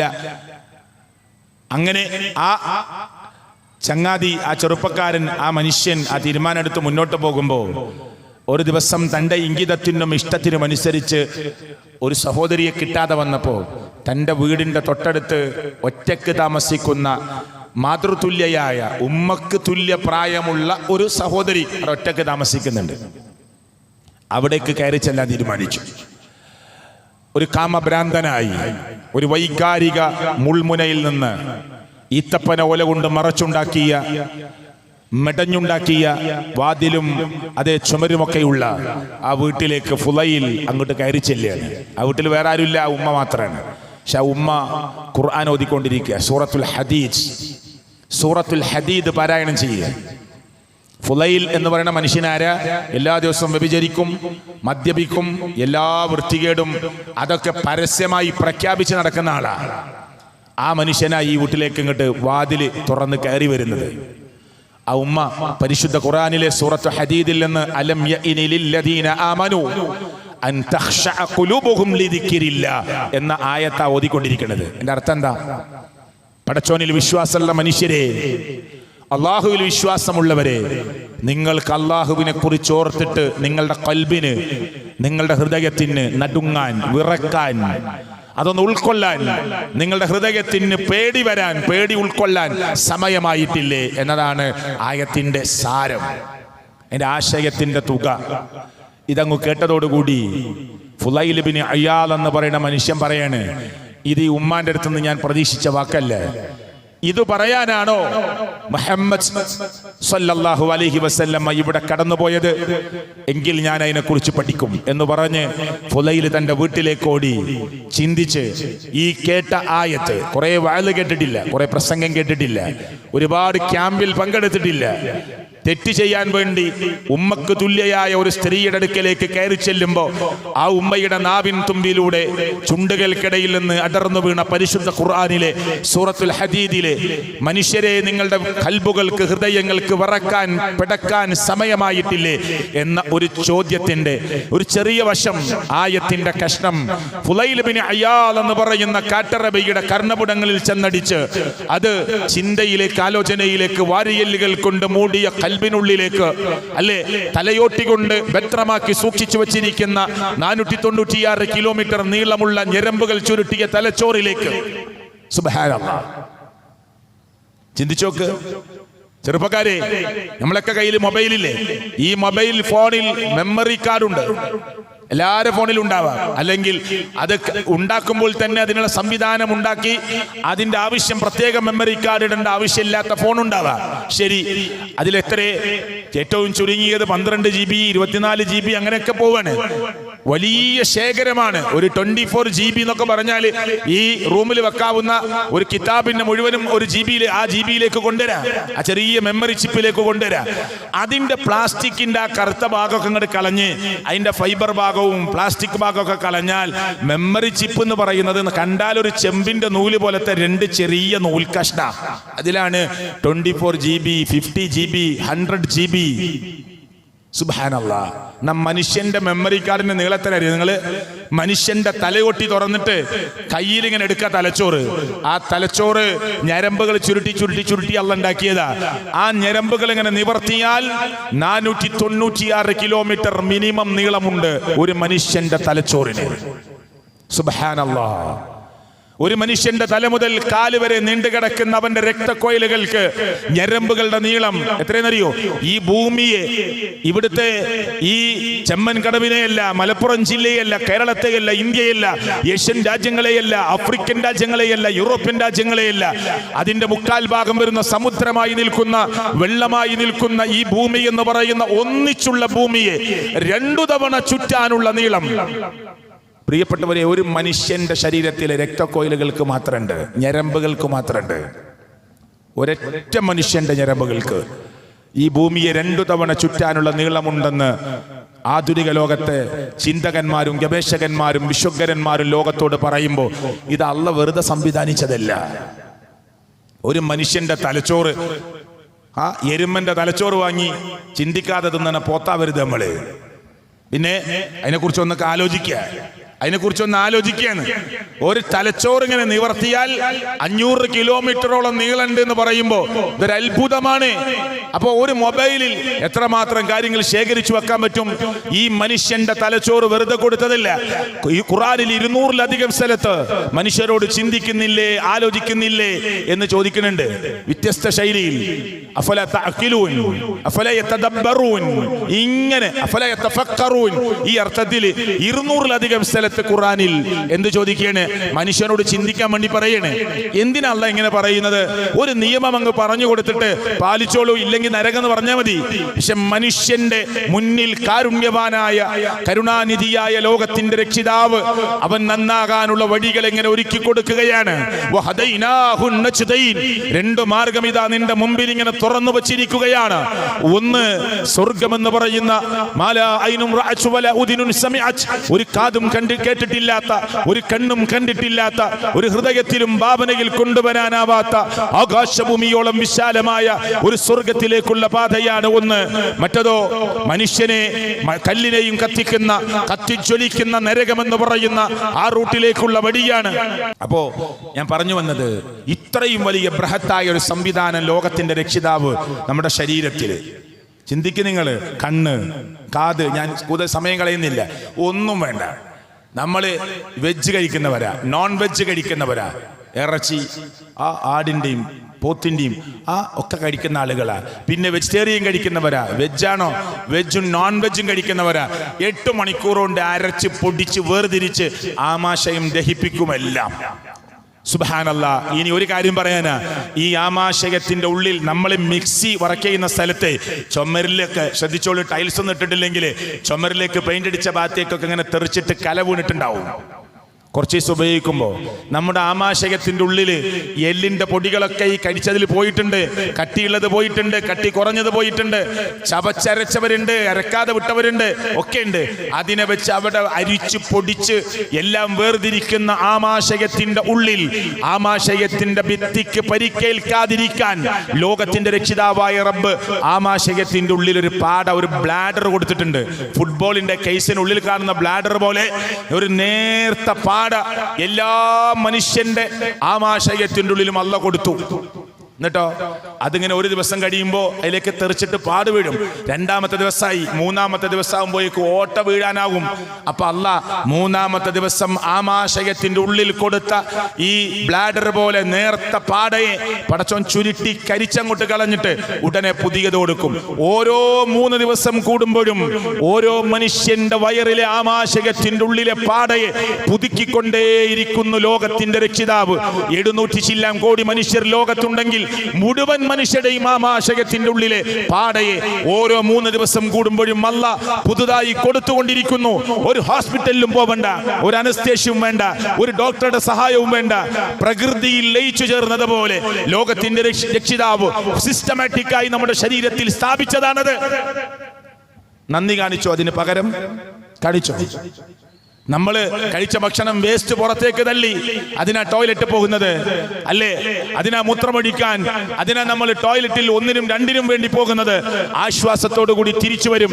അവിടേക്ക് കയറുമ്പോ അല്ലാഹുമ്മ ഇന്നി അഊദു ബിക മിനൽ ഖുബ്സി വൽ ഖബായിസ്, പടച്ചവനെ പിശാചുക്കളുടെ കൂട്ടത്തിൽ ആണും പെണ്ണുമൊക്കെ ഉണ്ടല്ലോ, അവരുടെ ഷർറിൽ നിന്ന് ഞാൻ ഇതാ നിന്നോട് രക്ഷ ചോദിക്കുന്നു എന്ന് പറഞ്ഞ് ഇടത്തേക്കാലിനെ മുന്തിച്ച് തന്റെ വേസ്റ്റുകളെല്ലാം കളഞ്ഞ് അതിനെ കഴുകി വൃത്തിയാക്കി പടച്ചവനെ സൂക്ഷ്മതയിൽ വല്ല കുറവും സംഭവിച്ചിട്ടുണ്ടെങ്കിൽ കഴുകി വൃത്തിയാക്കിയിട്ടുണ്ട്. ഞാൻ എല്ലാ നിലക്കും ഞാൻ ശ്രദ്ധിച്ചിട്ടുണ്ട്. വല്ല പോരായ്മയും ഉണ്ടെങ്കിൽ നീ അത് വിട്ടു തരണേ എന്ന് പറഞ്ഞ് വലത്തുകാലിനെ മുന്തിച്ച് പുറത്തേക്ക് വരുമ്പോ അത് ചൊല്ലി പറയാൻ മടിക്കുന്നവരും അറിഞ്ഞിട്ടും ചൊല്ലാത്തവരും ഏത് നന്ദിയാണ് ലോകത്തിന്റെ രക്ഷിതാവിനോട് നമ്മൾ കാണിച്ചത്? എന്നിട്ട് 4 ദിവസം നമ്മളെ വയറ് സ്റ്റക്കായി, ടോയ്ലറ്റ് പോയിട്ട് പോകുന്നില്ല. പിന്നെ നമുക്കറിയാവുന്ന പല ട്രിക്കുകളും എടുത്തു നോക്കി, ഒന്നും നടക്കണില്ല. ഹോസ്പിറ്റലിൽ കൊണ്ടുപോയി, അത്യാവശ്യം കുഴപ്പമില്ലാത്തൊരു ഹോസ്പിറ്റലിൽ അഡ്മിറ്റ് ചെയ്തു. എന്തിന്? 3 ദിവസം 4 ദിവസമായിട്ട് കഴിച്ച ഭക്ഷണങ്ങളൊന്നും വേസ്റ്റ് പുറത്തു പോകണില്ല. വയറിങ്ങനെ വീർത്ത് ഒരു ഫുട്ബോൾ പോലെ ഇങ്ങനെ നിൽക്കുകയാണ്. അപ്പൊ കൃത്രിമമായി വല്ല പൈപ്പോ ഒക്കെ ഉപയോഗിച്ച്, മരുന്ന് ഉപയോഗിച്ച് ഈ വേസ്റ്റിനെ ഹോസ്പിറ്റൽ അവിടുത്തെ വേണ്ടപ്പെട്ടവർ അത് പുറത്തേക്ക് കളഞ്ഞ് അതിന്റെ ഒരു ക്ഷീണമൊക്കെ തീരാൻ 1-2 ദിവസം അവിടെ കിടത്തി വീട്ടിലേക്ക് മടങ്ങുമ്പോ ചിരിച്ചാ പോരാ, 1000 ബില്ലടക്കണം. ഒരു 3 ദിവസം എന്റെ വയറിന്റെ വേസ്റ്റ് പുറത്തേക്ക് തള്ളാതെ ഇരുന്നപ്പോ 1000 ഞാൻ ഹോസ്പിറ്റൽ ബില്ലടക്കേണ്ടി വന്നു. 40 കൊല്ലമായി ഇത് സുഖസുന്ദരമായി ഞാൻ ടോയ്ലറ്റിൽ പോയി കളഞ്ഞതിന് ലോകത്തിന്റെ രക്ഷിതാവിനോട് എന്ത് നന്ദിയാണ്. മാനവകുലത്തിൽ എന്നെ കേൾക്കുന്നവരെ, ഈ ചെമ്മൻ കടവിലെ ചെറുപ്പക്കാരെ, പ്രപഞ്ചത്തിന്റെ നാഥനായ നിനക്ക് മസിൽ പവർ തന്ന, നിന്നെ ഗുസ്തിക്കാരനാക്കിയ, നിന്നെ കരാട്ട പഠിപ്പിച്ച, അത് പഠിക്കാൻ നിന്നെ പ്രാപ്തനാക്കിയ, നീ ജിമ്മിന് പോകുന്നവനാണെന്ന് അവകാശപ്പെടുന്നവൻ, നെഞ്ചു വിരിച്ചു നിൽക്കുന്നവൻ, ആരോഗ്യ ദൃഢഗാത്രനാണെന്ന് അവകാശപ്പെടുന്നവൻ, നീ എന്തു നന്ദിയാണ്. പ്രപഞ്ചത്തിന്റെ നാഥനായ റബ്ബ് നിന്റെ ശരീരത്തിൽ വെച്ചു തന്ന കോടാനു കോടി രൂപയ്ക്ക് വിലയിടാവുന്ന ഈ സിസ്റ്റമാറ്റിക്കായ സംവിധാനത്തിന് പകരം നീ എന്ത് നന്ദിയാണ് ലോകത്തിന്റെ രക്ഷിതാവിനോട് കാണിച്ചത്? ചോദ്യം നമ്മുടെ മനസ്സിലേക്ക് ഇറങ്ങി ചെല്ലണം, മറുപടി കണ്ടെത്തണം. ഒരു ബൈക്ക് നമ്മൾ വാങ്ങി, പുതിയതല്ല, ഒരു സെക്കൻഡ് ഹാൻഡ് ബൈക്ക് വാങ്ങി. എന്നിട്ട് അതിന് 50,000-60,000 രൂപ കൊടുത്തു. അതിൽ പെട്രോളോ ഉപയോഗിക്കുക. നമ്മൾ പമ്പ് കയറി നിർത്തി തുറന്നു കൊടുത്തു. ഓൺ ഡീസൽ അടിച്ചാലോ? ഭയങ്കര പ്രശ്ന. എത്ര ആകെ വില? 60,000. ചിലപ്പോൾ അത് ശരിയാക്കാൻ 1,000-2,000 മതിയാവും, ചിലപ്പോൾ അതിൻ്റെ താഴെ മതിയാകും ഒന്ന് ക്ലീൻ ആക്കി എടുക്കാൻ. പക്ഷെ നമ്മൾ വിട്ടുകൊടുക്കുമോ? നമ്മൾ എന്താ ശ്രദ്ധിക്കാത്തത്? പമ്പിന്റെ ഉടമനെ ചിലപ്പോൾ വിളിക്കും, അയാളെ കുറിച്ച് പരാതി പറയും, അയാളെ മാറ്റണം എന്ന് പറയും, ശ്രദ്ധയില്ല അയാൾക്ക് എന്ന് പറയും. നമ്മൾ വാങ്ങിയ ഒരു സെക്കൻഡ് ഹാൻഡ് ബൈക്കിലേക്ക് പെട്രോൾ അടിക്കുന്നതിന് പകരം ഡീസൽ മാറി അടിച്ചാൽ വിട്ടുകൊടുക്കാത്തവരാ നമ്മൾ. പടച്ചോൻ ഫ്രീ ആയി തന്ന വാൾവുകൾ, അവൻ ഫ്രീ ആയി തന്ന കിഡ്നി, ഒരു ദിവസം 17 ബക്കറ്റ് രക്തം ഫിൽട്ടർ ചെയ്യുന്ന മാങ്ങാണ്ടിയുടെ വലിപ്പമുള്ള കിഡ്നി, സുബ്ഹാനല്ലാഹ്, ഒരു ദിവസം 170 ലിറ്റർ രക്തം അരിച്ചെടുക്കുന്ന ഫിൽട്ടറേഷൻ നടത്തുന്ന മാങ്ങാണ്ടിയുടെ വലിപ്പമുള്ള രൂപമുള്ള ഒരു കിഡ്നി എന്ന് പറയുന്ന സംവിധാനം 17 ബക്കറ്റ് രക്തമാണ് ഒരു ദിവസം ഫിൽട്ടർ ചെയ്യുന്നത്. പകരം ആ കിഡ്നിയെ കുറിച്ച് ആലോചിക്കുന്നുണ്ടോ? ഈ ആമാശയത്തെ കുറിച്ച് ആലോചിക്കുന്നുണ്ടോ? വാൾവുകളെ കുറിച്ച് ആലോചിക്കുന്നുണ്ടോ? ആന്തരിക അവയവങ്ങളെ കുറിച്ച് ആലോചിക്കുന്നുണ്ടോ? നീ വാങ്ങിയ ഒരു ബൈക്കിന്റെ വിലയെങ്കിലും നിന്റെ ശരീരത്തിൽ ലോകത്തിന്റെ രക്ഷിതാവ് നൽകിയ ആന്തരിക അവയവങ്ങൾക്കും ബാഹ്യാവയവങ്ങൾക്കും നീ നൽകുന്നുണ്ടോ എന്ന ചോദ്യത്തിന് ചെറുപ്പക്കാരാ നിന്റെ മനസ്സിൽ എന്ത് മറുപടി വരുന്നു? എന്ത് മറുപടിയുള്ളത്? ഇങ്ങനെ എത്ര കാര്യങ്ങൾ സൂചിപ്പിക്കാനുണ്ട് സുഹൃത്തുക്കളെ. അതുകൊണ്ട് അള്ളാനെ പഠിക്കുക, മനസ്സിലാക്കുക, ഇസ്ലാം പഠിക്കുക എന്നുള്ള പരിഹാരം. വേറെ പരിഹാരമൊന്നുമില്ല. മരണത്തെക്കുറിച്ച് ഓർക്കുക, ഈ തിന്മയോടൊക്കെ രാജി പറയാൻ ഭർത്താവിനെ ചതിക്കുന്ന ഭാര്യ, ഭാര്യയെ ചതിക്കുന്ന ഭർത്താവ് പെരുകി വരിക. വ്യഭിചാരം കല്യാണം കഴിക്കാത്തവരിലാണ് കൂടുതൽ. നിങ്ങൾ വിചാരിക്കരുത് എന്നാണ് ഞാൻ പറയണത്. കണക്കെടുത്ത് നോക്ക് നിങ്ങൾ. കല്യാണം കഴിച്ചവർ വ്യഭിചാരത്തിന്റെ അഗാധ തലങ്ങളിലേക്ക്, വൃത്തികെട്ട പട്ടുഗർത്തങ്ങളിലേക്ക് വീണുകൊണ്ടിരിക്കുന്ന ഒരു ലോകമാണ് നമ്മുടെ മുമ്പിൽ കാണുന്നത്. പ്രശ്നമില്ല, നിയമങ്ങൾ അതിന് പല പഴുതുകളും ഉണ്ടാക്കി കൊടുക്കുന്നു. 18 വയസ്സ് പൂർത്തിയാവാത്തൊരു കുട്ടി കല്യാണം കഴിക്കാൻ പാടില്ല നമ്മുടെ നാട്ടില്. ആയിക്കോട്ടെ, നിയമം നമുക്ക് അംഗീകരിക്കാം. ചിലപ്പോൾ 20 വയസ്സായാലും കെട്ടിക്കാൻ പറ്റില്ല. പക്വത എത്തണമെന്ന ഇസ്ലാം പറഞ്ഞത്. 25 വയസ്സായ ഒരു പെൺകുട്ടിക്ക് പക്വതയേ ഇല്ല. എന്താ ഭർത്താവ്, ആരാ ഭർത്താവ്, എങ്ങനെ ജീവിക്കണം എന്നറിയില്ല. അവളെ 30 വയസ്സായാലും കല്യാണം കഴിക്കാൻ പറ്റൂല. 30 വയസ്സായ ഒരു ചെറുപ്പക്കാരന് എന്താ പെണ്ണ്, എങ്ങനെ ജീവിതം, എന്താ കുടുംബം, എന്താ വൈവാഹിക ജീവിതം എന്നറിയാത്തൊരു ചെറുപ്പക്കാരനെ കൊണ്ട് ചിലപ്പോൾ 30 വയസ്സായാലും കല്യാണം കഴിപ്പിക്കാൻ പറ്റൂല. അപ്പൊ പ്രായത്തിന്റെ അക്കമല്ല പ്രശ്നം, മറിച്ച് പക്വതയാണെന്ന് ഇസ്ലാം പഠിപ്പിച്ചു. ഇനി രാജ്യം 18, 21 വെച്ചു, നമ്മൾ അംഗീകരിക്കുന്നു. എന്നാൽ 17കാരിയായ ഒരു പെൺകുട്ടി, 18കാരനായ ഒരു ചെറുപ്പക്കാരന്, ഒരു രണ്ടാളും ഇങ്ങനെ ബോയ് ഫ്രണ്ടും ഗേൾ ഫ്രണ്ടും ആണ്. വർത്താനം പറഞ്ഞിരിക്കുക, വ്യഭിചരിക്കുക, ഒരുമിച്ച് റൂം എടുക്കുക, താമസിക്കുക. പോലീസ് പിടിച്ചു. അപ്പോ കല്യാണം കഴിച്ചതല്ല, പിന്നെ ബോയ് ഫ്രണ്ട് ഗേൾ ഫ്രണ്ട് ഓല വെറുതെ വിട്ടു. എന്നാൽ ഒരാൾ കല്യാണം കഴിച്ചു ഹലാലായിട്ട്. ഓന് 22 വയസ്സ്, പെൺകുട്ടിക്ക് 18 തികയാൻ 2 മാസം കൂടി ഉണ്ട്. ഓന്റെ പേരിൽ കേസ്. നിങ്ങൾ ചിന്തിക്കണ്ടോ? ഓന്റെ പേരിൽ കേസാണ്. ഞാൻ ഈ പറയുന്നത് ആരെയും കുറ്റപ്പെടുത്താനല്ല, അല്ലാന്ന്. ഒരാൾ കല്യാണം കഴിച്ച പെണ്ണ്, അവൾ വേറൊരുത്തന്റെ കൂടെ ഇറങ്ങിപ്പോയി. അപ്പോ അവളോട് ചോദിക്കാം, നിന്റെ ഇഷ്ടപ്രകാരം പോയതാണോ? ഓനോട് ചോദിക്കാം, നീ തട്ടിക്കൊണ്ടുവന്നതാണോ, നിങ്ങൾ ഇഷ്ടപ്രകാരം വന്നതാണോ? ഞങ്ങൾ രണ്ടാളും നല്ല മനപ്പൊരുത്തത്തോടു കൂടി വന്നതാ. എന്നാ പിന്നെ ഓലെ പേരിൽ കേസില്ല. എന്താണ് ഇത് കേൾക്കുന്നത്?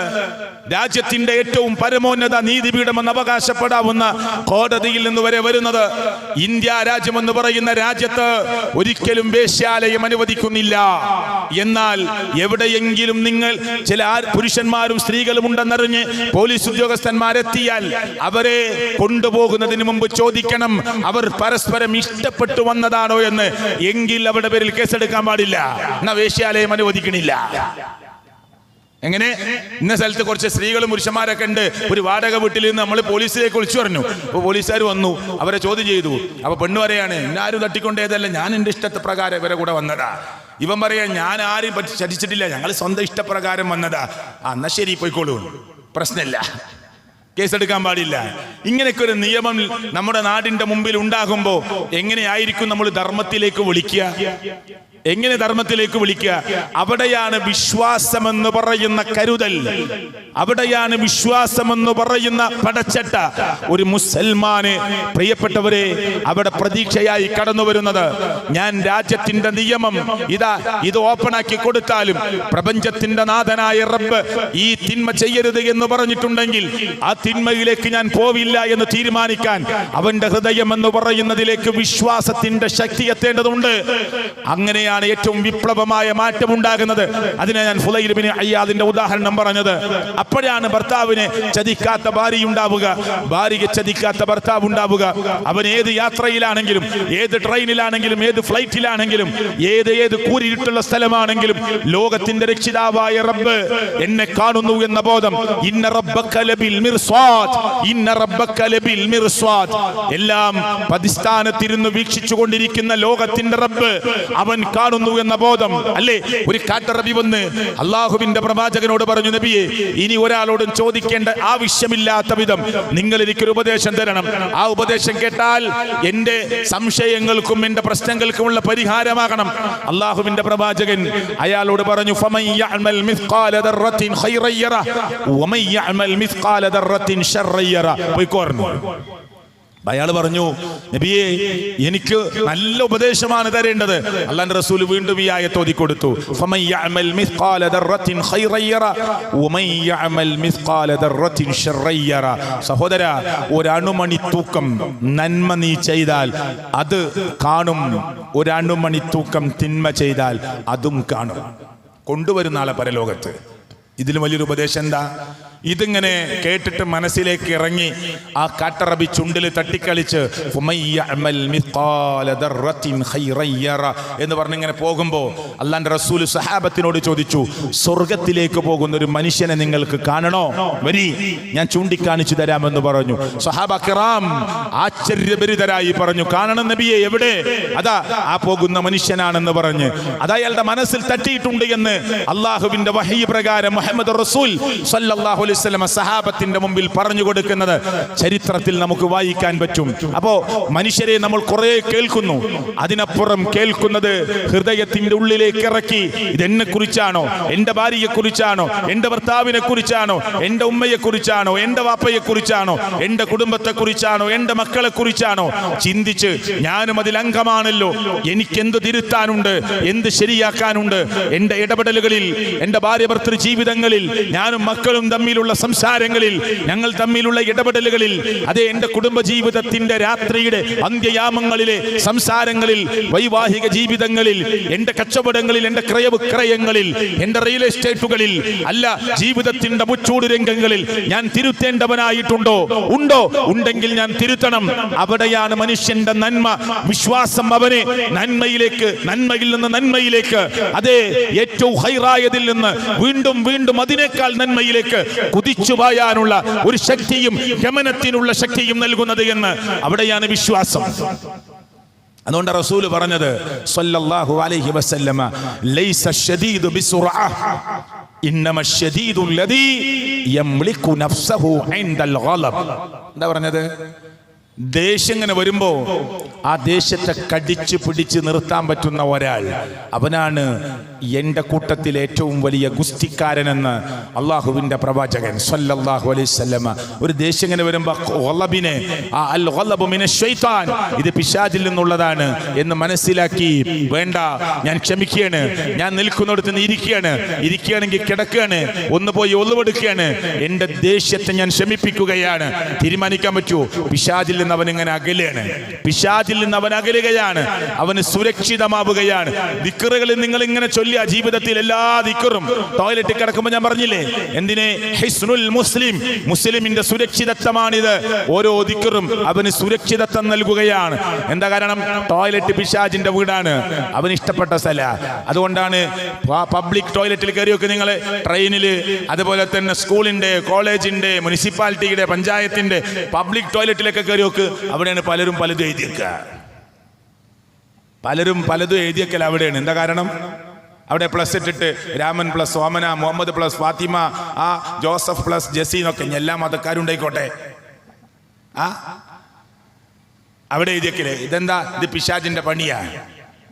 അവിടെ ഗവൺമെന്റ് ഒരു പബ്ലിക് ടോയ്ലറ്റിൽ മുറുക്കി തുപ്പരുത് എന്ന് എഴുതിയിട്ടുണ്ട്, വൃത്തികേടാക്കരുത് എഴുതിയിട്ടുണ്ട്, നന്നായിട്ട് വെള്ളം ഒഴിച്ച് വൃത്തിയാക്കണം എന്ന് എഴുതിയിട്ടുണ്ട്. ക്ലോസറ്റിൽ ഇരുന്നിട്ട് ചിന്തിക്കുകയാണ്, ഇതിൽ ഏത് അക്ഷരം കളഞ്ഞാലാ മറ്റുള്ളവരെ ചിരിപ്പിക്കാൻ പറ്റുക? ഇത് പിശാച് കൊടുക്കുന്ന ചിന്തയാണ്. മനസ്സിലായണ്ടോ? അതുകൊണ്ടാ പറഞ്ഞത്, അവിടേക്ക് കയറുമ്പോ പിശാചിന്ന് രക്ഷ ചോദിച്ച് കയറണം, മുച്ചൂട് രംഗങ്ങളെ ശുദ്ധീകരിക്കണം. അള്ളാഹു തൗഫീഖ് നൽകുമാറാകട്ടെ. മനുഷ്യരെ നമ്മൾ എന്തിനാ ഈ ഭൂമിയിലേക്ക് അല്ലാഹ് പറഞ്ഞു വിട്ടത്? ഇവിടെ കുറച്ചു കാലം ബൈന 60 വ 70, 60-ന്റെയും 70-ന്റെയും ഇടയിൽ ജീവിച്ച് മരിച്ചു തീരുക, അങ്ങനെയാണോ? അങ്ങനെ അവസാനിക്കാനാണോ? അതിനു വേണ്ടിയാണോ? മനുഷ്യരെ നമ്മൾ അറിയണം, മനുഷ്യനെയും ജിന്നുവർഗത്തെയും നാം സൃഷ്ടിച്ചിട്ടില്ല എന്നെ ആരാധിക്കാൻ വേണ്ടിയല്ലാതെ. എന്നിട്ട് എല്ലാവരും അള്ളാഹനെ ആരാധിക്കുന്നുണ്ടോ? ഇല്ല എന്നാണ്. ഭൂരിപക്ഷം മനുഷ്യരും ലോകത്തിന്റെ രക്ഷിതാവിനെ മാത്രം ആരാധിക്കുന്നതിൽ നിന്ന് പിഴവ് സംഭവിച്ച് കടന്നു പോകുന്നവരാണ് എന്നാണ് ചരിത്രത്തിലൂടെ, അല്ല ബാഹ്യാർത്ഥത്തിലൂടെ നമുക്ക് മനസ്സിലാക്കാൻ സാധിക്കുന്നത്. അല്ലാഹു ദീനിൽ ഇസ്തിഖാമത്ത് നൽകി നമ്മെ അനുഗ്രഹിക്കുമാറാകട്ടെ.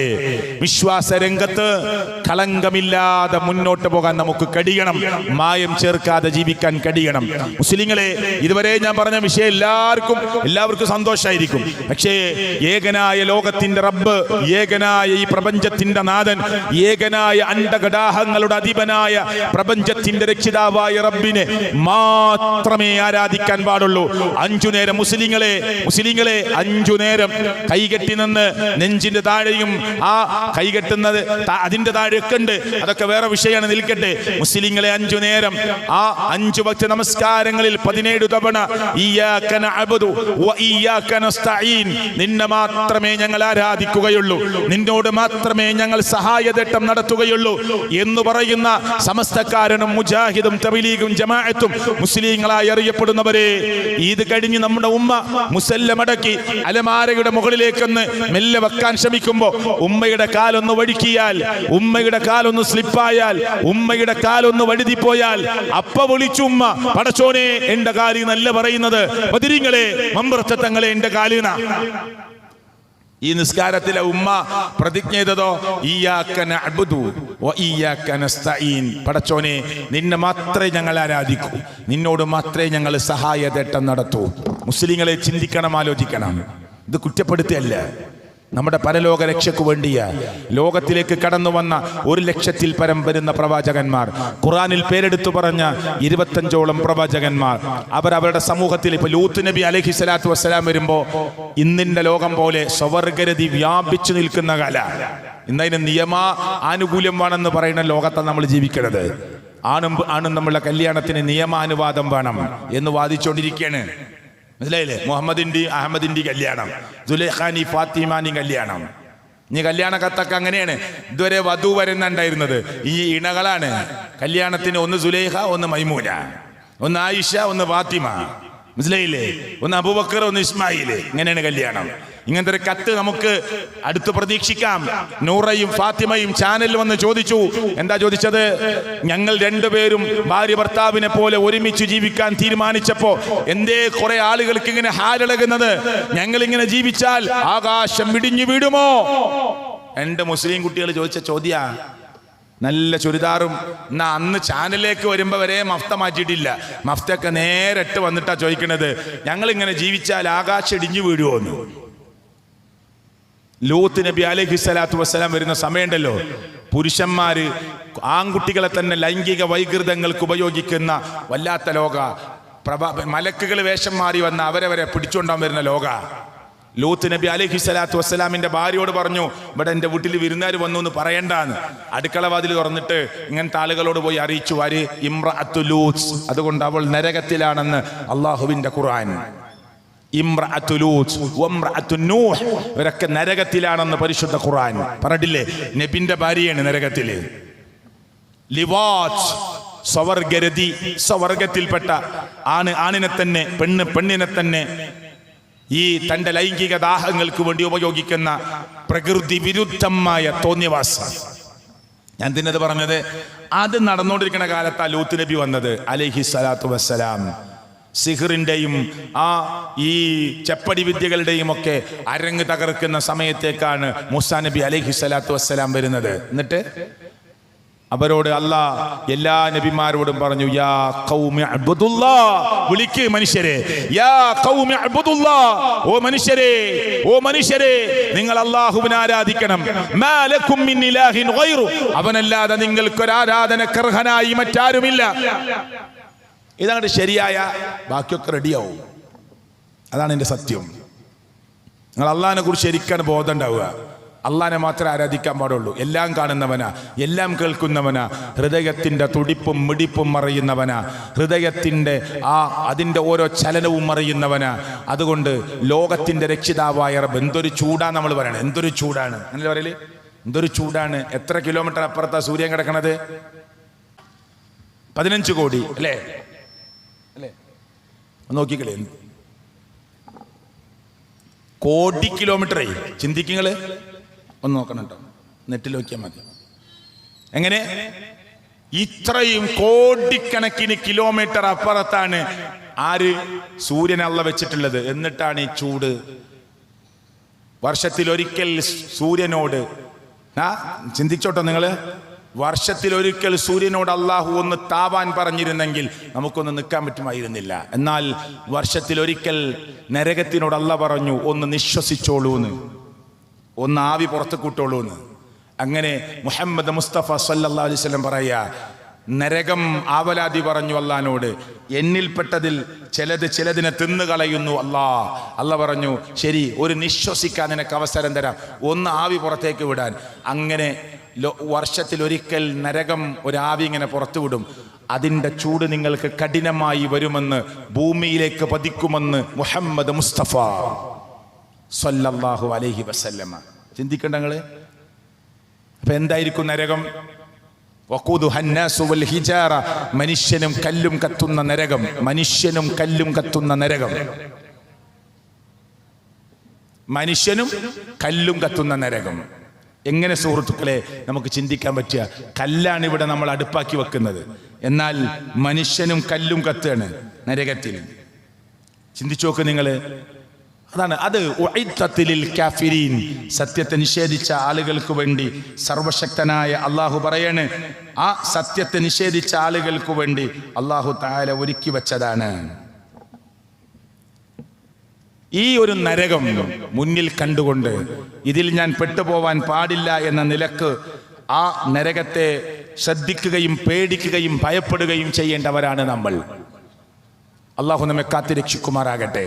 ആ നരകത്തിന്റെ ചൂട് അത് 70 ഇരട്ടിയാണെന്ന് മുഹമ്മദ് മുസ്തഫ സല്ലല്ലാഹു അലൈഹി വസല്ലം. ഇവിടുത്തെ അതിശക്തമായ ചൂടിന്റെ 70 ഇരട്ടി സഹിക്കാൻ പറ്റൂ? ഈ നരകത്തിൽ നിന്ന് രക്ഷപ്പെടാനാണ്. ആ നരകത്തിൽ നിന്ന് രക്ഷപ്പെടാനുള്ള ആദ്യത്തെ ഇസ്ലാമിന്റെ സ്റ്റെപ്പ് എന്താ? സ്വർഗമെന്ന് പറയുന്ന പൂങ്കാവനത്തിൽ പ്രവേശിക്കാനുള്ള ആദ്യത്തെ സ്റ്റെപ്പ് എന്താ? മുഹമ്മദ് റസൂൽ കരീം സല്ലല്ലാഹു അലൈഹി വസല്ലം പറഞ്ഞു. ബുഖാരി ഉദ്ധരിച്ചു, മുസ്ലിം ഉദ്ധരിച്ചു, തുർമുദി ഉദ്ധരിച്ചു, നസായി ഉദ്ധരിച്ചു, ഇബ്നു മാജ ഉദ്ധരിച്ചു, റഹ്മത്തുള്ളാഹി അലൈഹി എല്ലാവരും ഉദ്ധരിച്ച ഒരു ഹദീസ് ഉണ്ട്. മൻ മാത ലയുശ്രികു ബില്ലാഹി ശൈഅ, ഒന്നിനെയും അല്ലാഹുവിൽ പങ്കു ചേർക്കാതെയാണ് ഒരാൾ മരണപ്പെടുന്നതെങ്കിൽ ദഖലൽ ജന്ന, അയാൾ സ്വർഗ്ഗത്തിലാണ്. വമൻ മാത യുശ്രികു ബില്ലാഹി ശൈഅ, എന്തെങ്കിലും ഒന്ന് അല്ലാഹുവിൽ പങ്കു ചേർത്തുകൊണ്ടാണ് ഒരാൾ മരണപ്പെടുന്നതെങ്കിൽ ദഖലൻ നാറ, അയാൾ നരകത്തിൽ പ്രവേശിച്ചു. എന്താ ഇത്ര ഗൗരവത്തോടു കൂടി അള്ളാഹു ഈ വിഷയത്തെ പറയണത്? നമ്മൾ അള്ളാഹിനെ കുറിച്ച് എങ്ങനെയാണ് മുസ്ലിം ഉമ്മത്തെ നമ്മൾ മനസ്സിലാക്കിയിട്ടുള്ളത്?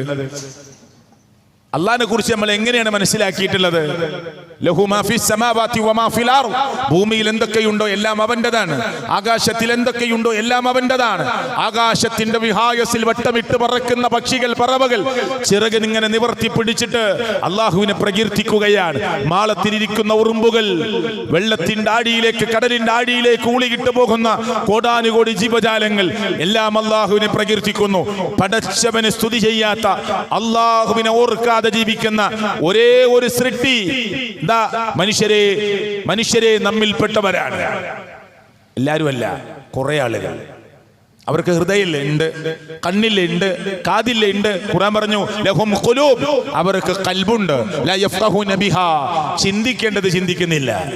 വലഹും ആദാനുൻ, അവർക്ക് ചെവികളുണ്ട്, ലാ യസ്മഊന ബിഹാ, കേൾക്കേണ്ടത് കേൾക്കുന്നില്ല. വലഹും അഅ്യുനുൻ, അവർക്ക് കണ്ണുകളുണ്ട്, ലാ യുബ്സിറൂന ബിഹാ, കാണേണ്ടത് കാണുന്നില്ല.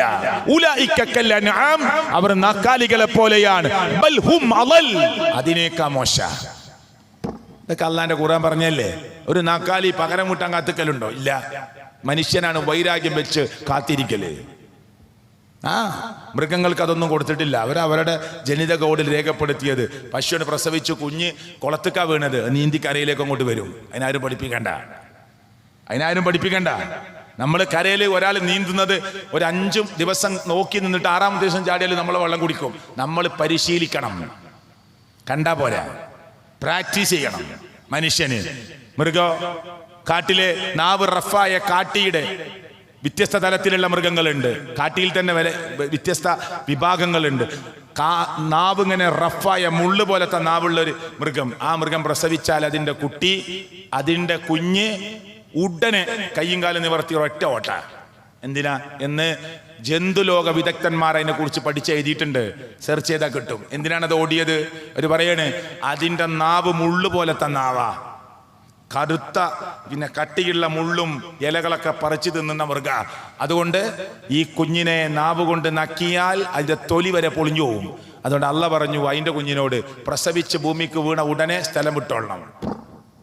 അതോടി എന്നിട്ട് ചപ്പു ചവറിൽ ഒളിച്ച്, കുറ്റിക്കാട്ടിൽ ഒളിച്ച്, മണ്ണിൽ കിടന്ന് ഉരുണ്ട് ശരീരത്തിൻ്റെ എല്ലാ അഴുക്കും പോയിട്ട് ഒരു ശബ്ദം ഉണ്ടാക്കുമ്പോൾ തള്ളങ്ങനെ തെരഞ്ഞു വന്ന് കിട്ടും. പിന്നെ നക്കേണ്ട ആവശ്യമില്ല, ഒക്കെ ക്ലിയർ ആയിട്ടുണ്ട്. ആരാ ഈ മൃഗത്തിനോട് ഇത് പറഞ്ഞു കൊടുത്തത്? ആരാ ഇത് ബോധനം കൊടുത്തത്? അതാ മൂസാ നബിയോട് ഫിറൗൻ ചോദിച്ചത്, ആരാ നിങ്ങളെ രണ്ടാളി റബ്ബെന്ന് ചോദിച്ചു.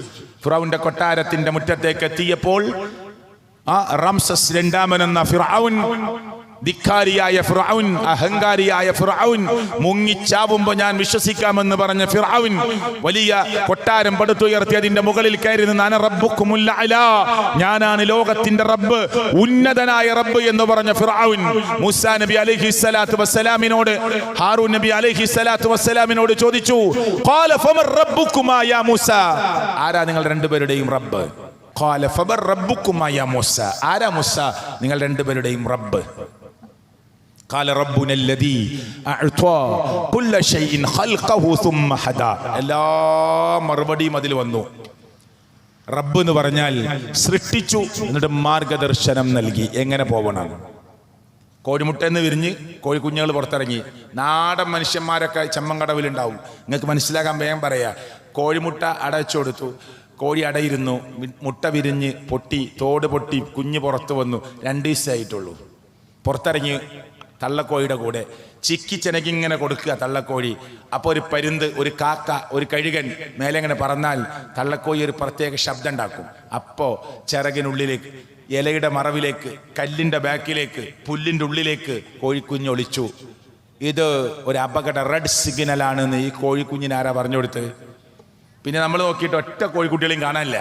മിണ്ടാതെ നിൽക്കുക, ചവിട്ടണ്ട ഇലൻ്റെ അടിയിലൊക്കെ ഉണ്ടാവും. മിണ്ടാതെ നിൽക്കുക. കഴുകൻ പോയി, കാക്ക പോയി, തള്ളക്കോഴി ഇങ്ങനെ അതിൻ്റെ തല ഇങ്ങനെ റൊട്ടേറ്റ് ചെയ്ത് നോക്കി, ഒന്നും കാണാനില്ല എന്ന് കണ്ടപ്പോൾ വേറൊരു ഒച്ച ഉണ്ടാക്കും. അപ്പം ഇങ്ങനെ ഒളിച്ചിരിക്കണോടുന്ന് പുറത്തു വരും. ആരാ ഇത് ഗ്രീൻ സിഗ്നലാണെന്ന് പറഞ്ഞു കൊടുത്ത്? അതിൻ്റെ ഉത്തര ഖുർആൻ പറഞ്ഞത് റബ്ബുനല്ലദീ അഅ്താ കുല്ല ശൈഇൻ ഖൽഖഹു സുമ്മ ഹദാ, എല്ലാറ്റിനെയും സൃഷ്ടിച്ചു, എന്നിട്ട് എങ്ങനെ ജീവിക്കണമെന്ന മാർഗനിർദ്ദേശം നൽകിയവനാണ് റബ്ബ്. ഉണ്ടോ? ആ റബ്ബ് നമുക്ക് മുമ്പിൽ വെച്ച ഡിമാൻഡ് എന്താ അറിയോ? അത് പറയാനാ ഞാൻ അത് പറഞ്ഞത്. ആ റബ്ബ് നമുക്ക് മുമ്പിൽ വെച്ച ഡിമാൻഡ് എന്താണ് പ്രിയപ്പെട്ടവരെ? എന്താ നമ്മുടെ മുമ്പിൽ വെച്ച ഡിമാൻഡ്? ഒറ്റ ഡിമാൻഡാ. ഫസ്റ്റ് ഡിമാൻഡ്, നിങ്ങൾ എന്നെ മാത്രം ആരാധിക്കണം, എന്നോട് മാത്രം പ്രാർത്ഥിക്കണം, എൻ്റെ പേരിൽ മാത്രം സത്യം ചെയ്യണം, എൻ്റെ പേരിൽ മാത്രം നേർച്ച വഴിപാടുകൾ അർപ്പിക്കണം.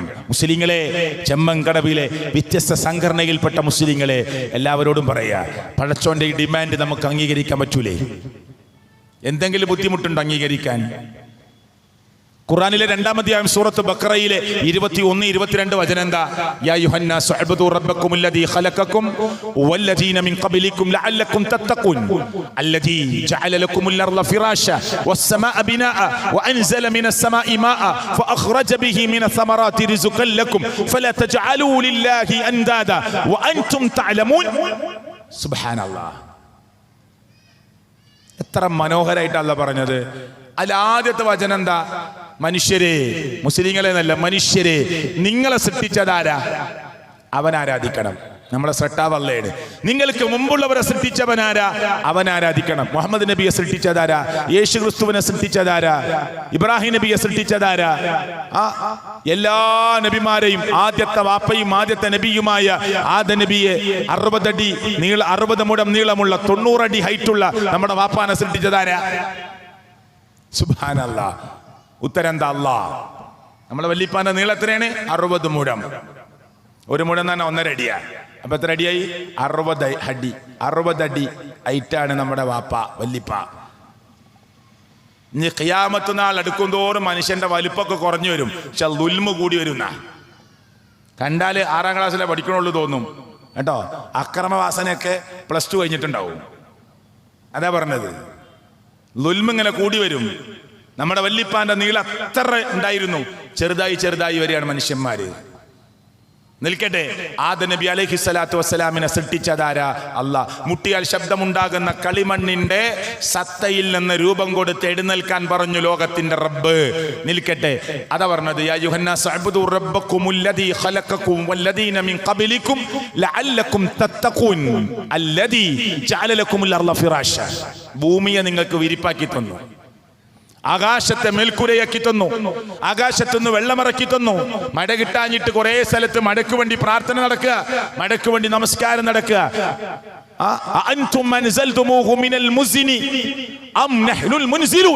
ഖുർആന്റെ ചോദ്യ, മേഘപാളിയിൽ നിന്ന് വെള്ളമിറക്കുന്നത് നിങ്ങളാണോ? അല്ല, നാമാണോ? ഒരു മനുഷ്യൻ എന്തെങ്കിലും റോളുണ്ടോ ആകാശത്തുനിന്ന് വെള്ളം ഇറങ്ങണില്, മഴ പെയ്യുന്നതില്? ചെമ്മങ്കടവിൽ എത്ര വെള്ളം വേണം തീരുമാനിക്കേണ്ടത് മനുഷ്യനാണോ? ഇവിടുത്തെ കോൺഗ്രസ് ആണോ? ഇവിടുത്തെ CPM ആണോ? ഇവിടുത്തെ രാഷ്ട്രീയമാണോ? ഇവിടുത്തെ ഭരണകൂടമാണോ? രാജ്യത്തിന്റെ ഭരണകൂടമാണോ? ലോകത്തിന്റെ ഏതെങ്കിലും സംഘങ്ങളാണോ? അല്ല. ഇതിലൊന്നും ഒരു മനുഷ്യനും പങ്കില്ല, ഒരു പാർട്ടിക്കും പങ്കില്ല, ഒരു സ്ഥാപനത്തിനും പങ്കില്ല. പിന്നെ അള്ളാന്റെ തീരുമാനം,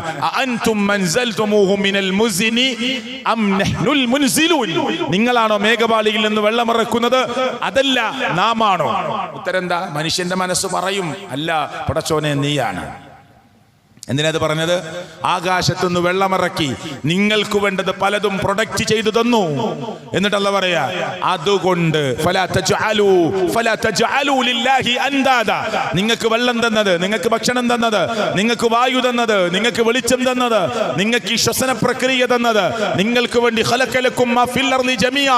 ലോകത്തിലുള്ള മുഴുവൻ സംവിധാനങ്ങളും നിങ്ങൾക്ക് വേണ്ടി തന്നത്. സുബ്ഹാനല്ലാഹ്. ഒരു കുട്ടി ഉമ്മാന്റെ ഗർഭപാത്രത്തിൽ നിന്ന് പുറത്തു വന്നു, മലന്നിങ്ങനെ കിടക്കുക, കരയ. ചിലപ്പോൾ ഉമ്മ അടുക്കളയില്ല, ഉമ്മ കേട്ടിട്ടില്ല കരഞ്ഞത്. അപ്പൊ ഈ കുട്ടിയുടെ തൊണ്ട ചിലപ്പോൾ വറ്റിപ്പോവും. ചെറിയ കുഞ്ഞാണ്, അമ്മിഞ്ഞ പാല് വലിച്ചു കുടിക്കേണ്ട പ്രായമാണ്. അതുകൊണ്ട് ആ കുട്ടിയുടെ തൊണ്ട വറ്റിപ്പോകും. അതുകൊണ്ട് ശാസ്ത്രം പറയണേ, മലന്ന് കിടക്കാൻ മാത്രം അറിയുന്ന കുട്ടി കരയുമ്പോൾ കണ്ണുനീരിങ്ങനെ ഒലിച്ചിട്ട് വായിലേക്ക് തന്നെ പോകും. അതൊക്കെ പടച്ചവൻ അങ്ങനെ സംവിധാനിച്ചതാണ് എന്ന് ശാസ്ത്രലോകം പറയാ. സുബ്ഹാനല്ലാഹ്. കണ്ടോ? പതുക്കെ മലന്ന് കിടക്കാൻ, പതുക്കെ കമഴ്ന്ന് കിടക്കാൻ, പതുക്കെ ഇരിക്കാൻ, പതുക്കെ നിൽക്കാൻ, പതുക്കെ നടക്കാൻ, പതുക്കെ ഓടാൻ. ആരാ സ്റ്റെപ്പ് ബൈ സ്റ്റെപ്പായി പഠിപ്പിച്ചത്? അതാ റബ്ബ്, പടിപടിയായി വളർത്തുന്നവൻ. എന്നിട്ട് അല്ലാഹ് വെച്ച ഡിമാൻഡ് എന്താണ്? അത് പറയാനത് പറയണത്, ഇത്രയും സംവിധാനം തന്ന റബ്ബ് നമ്മളോട് ആകെ ആവശ്യപ്പെട്ടത്, എല്ലാ മുസ്ലിങ്ങളോടും ആവശ്യപ്പെട്ടത്, എല്ലാ മനുഷ്യരോടും ആവശ്യപ്പെട്ടത്, ഇതൊക്കെ ഞാനാണ് നിങ്ങൾക്ക് ഒരുക്കി തന്നതെങ്കിൽ അതിൽ നിങ്ങൾക്കാർക്കും പങ്കില്ലെങ്കിൽ ഒരു നബിക്കും റോളില്ല. ഇല്ല. നബിമാരുടെ നേതാവായ മുഹമ്മദ് മുസ്തഫ സല്ലല്ലാഹു അലൈഹി വസല്ലമയാകുന്ന തങ്ങളാകുന്ന മുത്തു നബിക്ക് പോലും അല്ലാഹുവിന്റെ ഈ സംവിധാനത്തിൽ റോളുമില്ല. എങ്കിൽ ഫലാ തജഅലൂ ലില്ലാഹി അൻദാദാ വഅൻതും തഅലമൂൻ. നിങ്ങൾ അല്ലാഹുവിന് സമന്മാരെയോ പകരക്കാരെയോ വെക്കരുത്. ചെമ്മങ്കടവിലെ മുസ്ലിങ്ങളെ ശരിക്കും ശ്രദ്ധിച്ചു കേട്ടോളൂ. ഞാൻ കുറച്ച് സമയം കൂടി സംസാരിച്ച് അവസാനിപ്പിക്കും. നാളെയും മറ്റന്നാളെയൊക്കെ വലിയ വലിയ പ്രോഗ്രാമുകളുണ്ട്. അതുകൊണ്ട് നീണ്ട മണിക്കൂറുകൾ സംസാരിക്കാനുള്ളത് കൊണ്ട് ഞാൻ കൂടുതൽ സംസാരിക്കാൻ ആഗ്രഹിക്കുന്നില്ല. അള്ളാഹു ഈ ദഅവത്തിന്റെ മേഖലയിൽ നമുക്ക് വളരെ ശക്തമായി മുന്നോട്ട് പോകാനുള്ള തൗഫീഖും ആരോഗ്യവും ഇൽമും ആഫിയത്തും അള്ളാഹു നമുക്കൊക്കെ പ്രദാനം ചെയ്യുമാറാകട്ടെ. മുസ്ലിങ്ങളെ ശ്രദ്ധിച്ചു കേൾക്കുക. ലോകത്തിന്റെ രക്ഷിതാവ് എല്ലാം ഒരുക്കി തന്നത് അവനായതുകൊണ്ട് അവൻ വെച്ച ഡിമാൻഡ് നിങ്ങൾ സത്യം ചെയ്തോളൂ. വല്ലാഹി, പള്ളിയാണ് സത്യം എന്ന് പറയാൻ പാടില്ല. ഇല്ല. മൻ ഹലഫ ബിഗൈരില്ലാ, ആരെങ്കിലും അല്ലാഹുവല്ലാത്ത ഒരാളുടെ പേരിൽ സത്യം ചെയ്താൽ ഫഖദ് അശ്റക്, അവൻ ശിർക്ക് വെച്ചു എന്ന് മുഹമ്മദ് മുസ്തഫ സല്ലല്ലാഹു അലൈഹി വസല്ലം. പടച്ചോനാണ് സത്യമെന്ന് പറയുന്നതിന് പകരം വേറൊരാളുടെ പേരിൽ സത്യം ചെയ്യരുത്. അള്ളയാണ് സത്യം. ചെറിയ കാര്യത്തിന് സത്യം ചെയ്യരുത്. നീ എപ്പോൾ എവിടെയുള്ളത്? ഞാൻ മലപ്പുറത്താ. എന്നാ നീ ചെമ്മങ്കടവിൽ എപ്പോഴെത്തുക? ഞാൻ ഇപ്പം 12 2 മണിക്കെത്തും. വല്ലാഹി ഇങ്ങനെ പറയണ്ട, ചിലപ്പോൾ ബ്ലോക്കാവും. മനസ്സിലായില്ലേ? ചെറിയ ചെറിയ കാര്യങ്ങൾക്കൊക്കെ എങ്ങനെ സത്യം ചെയ്ത് അള്ളാഹുവാണ് സത്യം, അള്ളാഹുവാണ് സത്യം എന്നിങ്ങനെ പറയാൻ നിൽക്കണ്ടാന്ന്. ഗൗരവമുള്ള കാര്യത്തിനാ സത്യം ചെയ്യല്. അത് ചെയ്യുമ്പോൾ അള്ളാന്റെ പേരിൽ സത്യം ചെയ്യണം. കണ്ടോ? അള്ളാന്റെ പേരിലേ സത്യം ചെയ്യാൻ പാടുള്ളൂ. നേർച്ച ഇസ്ലാമിലുണ്ട്. ഒരാൾ നേർച്ച ചെയ്തത് ഈ മരിച്ചു കിടക്കുന്ന ഖബറിൽ കിടക്കുന്ന ഖബറാളിയുടെ എന്തെങ്കിലും പ്രതീക്ഷിച്ചുകൊണ്ടാണെങ്കിൽ അവന്റെ നേർച്ച ബാത്തിലാണ് എന്ന് പണ്ഡിത ലോകം കൃത്യമായി കിതാബിൽ രേഖപ്പെടുത്തുകയാണ്. അത് അവർ നേർച്ചയാക്കിയത് കഅബയുടെ പേരിലാണെങ്കിലും, നേർച്ചയാക്കിയത് ഈസാ നബിയുടെ പേരിലാണെങ്കിലും, നേർച്ചയാക്കിയത് മൂസാ നബിയുടെ പേരിലാണെങ്കിലും, നേർച്ചയാക്കിയത് അള്ളാഹ്ക്ക് ഇഷ്ടപ്പെട്ട ഏതെങ്കിലും മഹത് വ്യക്തിത്വങ്ങളുടെ പേരിലാണെങ്കിലും അവന്റെ നേർച്ച ബാത്തിലാണ്. എന്താ കാരണം? നേർച്ചയുണ്ട് ഇസ്ലാമിൽ. ഒരു കോഴി നേർച്ചയാക്കി പള്ളിക്ക് കൊടുത്തോളി, ഒരു 10 തേങ്ങ കൊടുത്തു, അത് പള്ളിക്ക് കൊടുത്തു, മദ്രസിന് കൊടുത്തു, അള്ളാന്റെ കൂലി ആഗ്രഹിക്കുക. ശരി, ഒരു പ്രശ്നമില്ല, ചെയ്തോളൂ. ഒരു 10 ചാക്കരി പാവപ്പെട്ടവർക്ക് കൊടുക്കാൻ നേർച്ചയാക്കി, 2 നോമ്പെടുക്കാൻ നേർച്ചയാക്കി, ഒക്കെ നേർച്ചയാക്കാം. അള്ളാന്റെ കൂലി മാത്രം ആഗ്രഹിച്ച്, അള്ളാന്റെ കൂലി മാത്രം ആഗ്രഹിച്ച്. ഇതിലെന്താ തെറ്റ് സുഹൃത്തുക്കളെ? ഇതിലെന്താണ് പിഴവ്? നമുക്കിത് മനസ്സിലാക്കാൻ എന്താണ് പ്രയാസമുള്ളത്? ഖബർ സിയാറത്ത് നമ്മളെല്ലാവരും നടത്തണം. എൻ്റെ വാപ്പ 2002 മരിച്ചതാ. നിങ്ങളുടെയൊക്കെ കൂട്ടത്തിൽ നിന്ന് നിങ്ങളുടെ ഉപ്പമാര്, ഉമ്മമാര്, ജേഷ്ഠാനിയന്മാര്, ഭാര്യമാർ, ഭർത്താക്കന്മാർ, മക്കൾ പലരും വിട പറഞ്ഞിട്ടുണ്ടാവാം. അള്ളാഹു അവർക്ക് മഗ്ഫിറത്തും മർഹമത്തും നൽകുമാറാകട്ടെ. എൻ്റെ പ്രിയങ്കരനായ പിതാവ് ഏറെ കഷ്ടപ്പെട്ട് എന്നെ വളർത്തിയ, എന്നെ പഠിപ്പിക്കാൻ ഏറെ പ്രയാസപ്പെട്ട് ഏറെ ബുദ്ധിമുട്ട് സഹിച്ച് എന്നെ പഠിക്കണമെന്ന് നിർബന്ധിച്ച എൻ്റെ പ്രിയങ്കരനായ പിതാവ്, അള്ളാഹു അദ്ദേഹത്തിന് മഗ്ഫിറത്തും മർഹമത്തും നൽകുമാറാകട്ടെ. മരിക്കുന്ന അന്ന് പോലും കോളേജിലേക്ക് പോകണമെന്ന് പറഞ്ഞ് നിർബന്ധിച്ച എൻ്റെ പ്രിയങ്കരനായ പിതാവ്. നമ്മൾ അവർക്ക് വേണ്ടി പ്രാർത്ഥിക്കുക. അതാണ് ബാപ്പാക്ക് ചെയ്യുന്ന ഏറ്റവും വലിയൊരു പുണ്യകരമായ കർമ്മം. നമ്മളെ ഉമ്മാക്ക് വേണ്ടി ചെയ്യുക. അത് വാപ്പാന്റെ ഖബറിന്റെ അടുത്ത് പോയിട്ടും പ്രാർത്ഥിക്കുക. ഇപ്പൊ സ്റ്റേജിൽ നിന്നാ പ്രാർത്ഥിച്ചത്, അള്ളാഹു സ്വീകരിക്കുമാറാകട്ടെ. ഖബറിന്റെ അടുത്ത് പോകുന്നതോ ബാപ്പാക്ക് വേണ്ടി പ്രാർത്ഥിക്കാനല്ല. പ്രാർത്ഥിക്കാം, ഒരു കുഴപ്പമില്ല. പിന്നെ ബാപ്പാക്ക് വേണ്ടി അള്ളാഹിനോട് ദുആ ചെയ്യുക, ഒരു കുഴപ്പമില്ല. പക്ഷെ അതിന് ഖബർ വരെ പോകണമെന്നുണ്ടോ? ഇപ്പൊ പ്രാർത്ഥിക്കുക. ബസ്സിലിരുന്ന്, കാറിലിരുന്ന്, റിക്ഷയിലിരുന്ന്, ഫ്ലൈറ്റിലിരുന്ന്, ട്രെയിനിലിരുന്ന്, റൂമിലിരുന്ന്, ബിസിനസിന്റെ ഓഫീസിലിരുന്ന് ഒക്കെ ചെയ്യാം. നമ്മളെ അമ്മക്ക് വേണ്ടി വാപ്പാക്ക് വേണ്ടി പ്രാർത്ഥിക്കണം. എന്നാ ഖബർ വരെ പോകുന്നത് എന്തിനാ? അത് പരലോകബോധം നിനക്കുണ്ടാക്കി തരും. അത് നിനക്ക് മരണബോധം ഉണ്ടാക്കി തരും. ഈ 2 കാര്യത്തിന് ആ ഖബറിന്റെ അടുത്ത് പോണത്. നമ്മളിങ്ങനെ ഖബർ കാണുമ്പോൾ പടച്ചോനെ എനിക്കും മരിക്കണല്ലോ, റബ്ബേ ഞാനും നാളെ ഈ 6 അടി മണ്ണിലേക്ക് വരേണ്ടവനാണല്ലോ, വിശാലമായ ബെഡ്റൂമിൽ ഉറങ്ങുന്ന ഞാൻ, ചൂട് കൂടിയിട്ട് AC വെച്ച എൻ്റെ വീട്, പടച്ചോനെ എല്ലാം വിട്ടിട്ട് ഈ കൂരിട്ടുള്ള ഇടുക്കമുള്ള കുടുസതയുള്ള ഈ 6 അടി മണ്ണിൽ വന്ന് കിടക്കേണ്ടവനാണല്ലോ ഞാൻ എന്ന ബോധം അതിങ്ങനെ ഖബർ സിയാറത്ത് ചെയ്യുമ്പോൾ കിട്ടും. അതുകൊണ്ട് നിങ്ങൾ ഖബർ സിയാറത്ത് ചെയ്യണമെന്ന് മുഹമ്മദ് മുസ്തഫ സല്ലല്ലാഹു അലൈഹി വസല്ലം. അത് ഇസ്ലാമിൽ ഉള്ളതാണ്, ഇല്ലാന്നാരും വിചാരിക്കരുത്. ഖബർ സിയാറത്ത് ഇസ്ലാമിൽ ഉള്ളതാണ്. പക്ഷേ പുണ്യം ആഗ്രഹിച്ചുകൊണ്ട് ലോകത്തിലെ 3 പള്ളികളിലേക്ക് മാത്രമേ യാത്രയുള്ളൂ. ഒന്ന് മക്കത്തെ പള്ളി, ഒന്ന് മദീനത്തെ പള്ളി, ഒന്ന് ഇപ്പോൾ പ്രശ്നം നടന്നുകൊണ്ടിരിക്കുന്ന ഫലസ്തീനിലെ ജെറൂസലമിലെ പള്ളി. ഈ 3 പള്ളികളിലേക്ക് മാത്രമാണ് പുണ്യം ആഗ്രഹിച്ചുകൊണ്ടുള്ള യാത്ര. മസീഹു ദജ്ജാൽ കയറാത്ത 4 പള്ളിയെ ലോകത്തുള്ളൂ. മസീഹു ദജ്ജാൽ വരുമ്പോൾ ഒന്ന് മക്കത്തെ പള്ളി, ഒന്ന് മദീനത്തെ പള്ളി, ഒന്ന് ഫലസ്തീനിലെ പള്ളി, ഒന്ന് തൂരിസീന പർവ്വത തായ്വരയിലുള്ള പള്ളി. കണ്ടോ? ഇതൊക്കെ ഹദീസിൽ വന്നതല്ലേ. അതുകൊണ്ട് പുണ്യം ആഗ്രഹിച്ചുള്ള യാത്ര. ബാക്കി എല്ലാ പള്ളിയും അള്ളാന്റെ വീടാണ്. അത് മലപ്പുറത്തെ പള്ളിയാണെങ്കിലും എടക്കരത്തെ പള്ളിയാണെങ്കിലും അങ്ങ് അപ്പുറത്തെ തൃശ്ശൂർ ജില്ലത്തെ പള്ളിയാണെങ്കിലും ഇപ്പുറത്ത് വയനാട് ജില്ലത്തെ പള്ളിയാണെങ്കിലും കോഴിക്കോട് പള്ളിയാണെങ്കിലും ഒക്കെ അള്ളാന്റെ വീടാ. അതിൽ സുന്നി പള്ളി, മുജാഹിദ് പള്ളി, ജമാഅത്ത് പള്ളി, തബ്ലീഗ് പള്ളി എന്നൊന്നുമില്ല. പള്ളിയൊക്കെ അള്ളാന്റെതാ. മനസ്സിലായില്ലേ? പള്ളിയൊക്കെ അള്ളാന്റെ വീടാ. പള്ളിയായിട്ട് നിസ്കരിക്കാൻ വേണ്ടി നിയത്താക്കി അത് വഖഫ് ചെയ്താൽ പടച്ചോന്റെ വീടാണ് ആ വീട്. ആ വീട്ടിൽ പള്ളി അള്ളാന്റെതാണ്. അതുകൊണ്ട് പള്ളിക്കുള്ളിൽ പുറത്തു പറ്റുന്നാണോ? അല്ല, പള്ളി അള്ളാന്റെതാണ്. എല്ലാ പള്ളിയും അള്ളാന്റെ വീടാ. പിന്നെ നിങ്ങൾ അള്ളാന്റെ കൂടെ ഒരാളെയും അവിടുന്ന് വിളിച്ച് പ്രാർത്ഥിക്കരുത്. പള്ളി അള്ളാഹ്ക്ക് മാത്രം സുജൂദ് ചെയ്യേണ്ടാക്കിയ സ്ഥല. ഇതിപ്പോ മലപ്പുറത്തിലെ ചെമ്മൻകടവ് എന്ന സ്ഥല. ഇവിടുന്ന് ഇപ്പോ ഒരാള് യേശു ക്രിസ്തുവെ കാക്കണേ, ഗുരുവായൂരപ്പ രക്ഷിക്കണേ, ബദരീങ്ങളെ കാക്കണേ, മമ്പറത്ത് തങ്ങളെ കാക്കണേ എന്ന് പറഞ്ഞാല് ഇതൊരു പബ്ലിക് സ്ഥലമാണ്. അയാളോട് പറഞ്ഞു കൊടുക്കുക, അങ്ങനെ ഒന്നും ചെയ്യരുത്, അള്ളഹാനോട് പ്രാർത്ഥിക്കണം എന്ന് പറഞ്ഞു കൊടുക്കുക. പള്ളി ഉണ്ടാക്കിയത് എന്തിനാ? ഒരു പ്രത്യേക സ്ഥലം. അത് അള്ളാഹ്ക്ക് മാത്രം ഇബാദത്ത് ചെയ്യാനുള്ള സ്ഥല. അതിന്റെ ഉള്ളിൽ നിന്ന് പിന്നെ നിങ്ങൾ അള്ളാഹ് ഇല്ലാത്തവരെ വിളിച്ച് പ്രാർത്ഥിക്കരുത്. മനസ്സിലായില്ലേ? അതിന്റെ ഉള്ളിൽ വെച്ചിട്ട് പിന്നെ നിങ്ങൾ അള്ളാഹ് ഇല്ലാത്തവരോട് ദുആ ചെയ്യരുത്. അവിടെ നിസ്കരിക്കാനുള്ളതാണ്, അവിടെ ദുആ ചെയ്യാനുള്ളതാണ്, അവിടെ ദിക്റിന് വേണ്ടിയുള്ളതാണ്, അവിടെ സാംസ്കാരികമായി സമൂഹത്തെ ഉത്ബുദ്ധരാക്കാൻ വേണ്ട കാര്യങ്ങൾ നടത്താനും ചേരാനുമുള്ള സ്ഥലമാണ്. ഇവിടുത്തെ നാട്ടിലെ ഒരു മനുഷ്യർ കാവലാതി ഉണ്ടെങ്കിൽ ചെന്ന് പറയാനുള്ള സ്ഥലമാണ്. ഈ നാട്ടിലെ ഒരു വഴിപോക്കനായ മനുഷ്യന്റെ കയ്യിൽ നാട്ടിലേക്ക് തിരിച്ചു പോകാനുള്ള ക്യാഷ് ഇല്ലെങ്കിൽ എന്നെ സഹായിക്കണേ എന്ന് പറഞ്ഞ് സകാത്ത് കമ്മിറ്റി അതേ പള്ളിയുമായി കേന്ദ്രീകരിച്ച് പ്രവർത്തിക്കുന്നുണ്ടാകും. ചെന്ന് കയറാനുള്ള സ്ഥലമാണ്, അഭയ കേന്ദ്രമാണത്. അത് അള്ളാന്റെ വീടാ, അത് അള്ളാന്റെ വീടാണ്. നമ്മളാരുമല്ല, അത് നമ്മൾ ഉണ്ടാക്കി. ഒരാൾ പള്ളി ഉണ്ടാക്കി, ആ ഇബ്രാഹിംക്ക് ഉണ്ടാക്കിയ പള്ളിയാ, സുലൈമാൻക്ക് ഉണ്ടാക്കിയ പള്ളിയാ, അബ്ബാസ്ക്ക് ഉണ്ടാക്കിയ പള്ളിയാ, മുഹമ്മദ്ക്ക് ഉണ്ടാക്കിയ പള്ളിയാ, അഹമ്മദ്ക്ക് ഉണ്ടാക്കിയ പള്ളിയാ, സലാംക്ക് ഉണ്ടാക്കിയ പള്ളിയാ. ശരി, അത് കൊടുത്തു. പിന്നെ അള്ളാന്റെ വീടാ. സ്വർഗത്തിൽ അള്ളാഹു അവനൊരു വീട് കൊടുക്കുമെന്ന് മുഹമ്മദ് മുസ്തഫ സല്ലല്ലാഹു അലൈഹി വസല്ലം. അങ്ങനെ സഹായിച്ചവർക്കൊക്കെ അള്ളാഹു അർഹമായ ഒരു വീട് സ്വർഗത്തിൽ പകരം കൊടുത്ത് അനുഗ്രഹിക്കുമാറാകട്ടെ. അപ്പൊ പള്ളി എന്തിനാണ്? അള്ളാനെ മാത്രം ആരാധിക്കാനുള്ള കേന്ദ്രമാണ്. പ്രിയപ്പെട്ടവരെ, ഞാൻ ഇത്രയും ഇങ്ങനെ വിശദീകരിച്ച് പറഞ്ഞെന്തിനാണെന്നറിയോ? നമ്മുടെ മുസ്ലിം ഉമ്മ എന്ന് പറയുന്ന ഈ ടീം അത് കക്ഷികളായി പിരിഞ്ഞു പോകും. ഇപ്പൊ ക്രിസ്ത്യാനികൾ എത്രയാകും, ജൂതന്മാർ എത്രയാകും എന്നൊക്കെ പറഞ്ഞപ്പോൾ റസൂലുള്ളാഹി പറഞ്ഞു 71 ആകും, 72 ആകും. എന്നിട്ട് മുസ്ലിങ്ങളെ കുറിച്ച് എന്താ പറഞ്ഞത്? വസതഫ്തരികു ഉമ്മതി അലാ 73 ഫിർഖ. ഇതൊക്കെ ഹദീസാ ഞാൻ പറയുന്നത്, എൻ്റെ ഇഷ്ടപ്രകാരം ഒരു വാക്കും ഞാൻ പറയണില്ല. വസതഫ്തരികു ഉമ്മതി അലാ 73 ഫിർഖ. എൻ്റെ ഉമ്മത്തി 73 ടീമായി മാറും. മറ്റൊരു റിപ്പോർട്ടിൽ പറഞ്ഞു കുല്ലുഹും ഫിന്നാർ. അങ്ങനെ കക്ഷികളായി ടീമായി പോകുന്നവരൊക്കെ നരകത്തിലേക്കുള്ളവരാണ്. ഇല്ല മില്ലത്തൻ വാഹിദ, ഒരു ടീം ഒഴിച്ച്.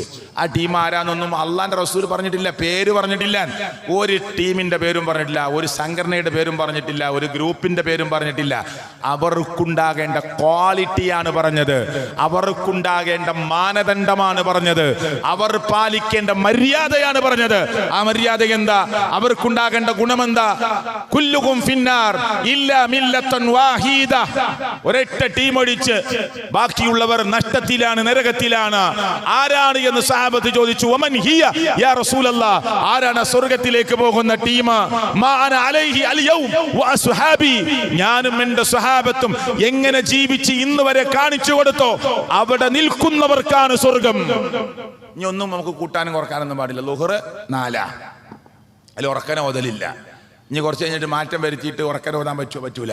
അസർ 4 റക്അത്താണ്, ഉറക്കന ഓതാൻ പറ്റില്ല, പതുക്കെയാണ്. മഗ്രിബ് 3 ആണ്, 2 ഉറക്കന ഓതണം, 1 പതുക്കെ. ഞാൻ എന്താ 3 ഉറക്കന ഓതിയാൽ പറ്റൂല.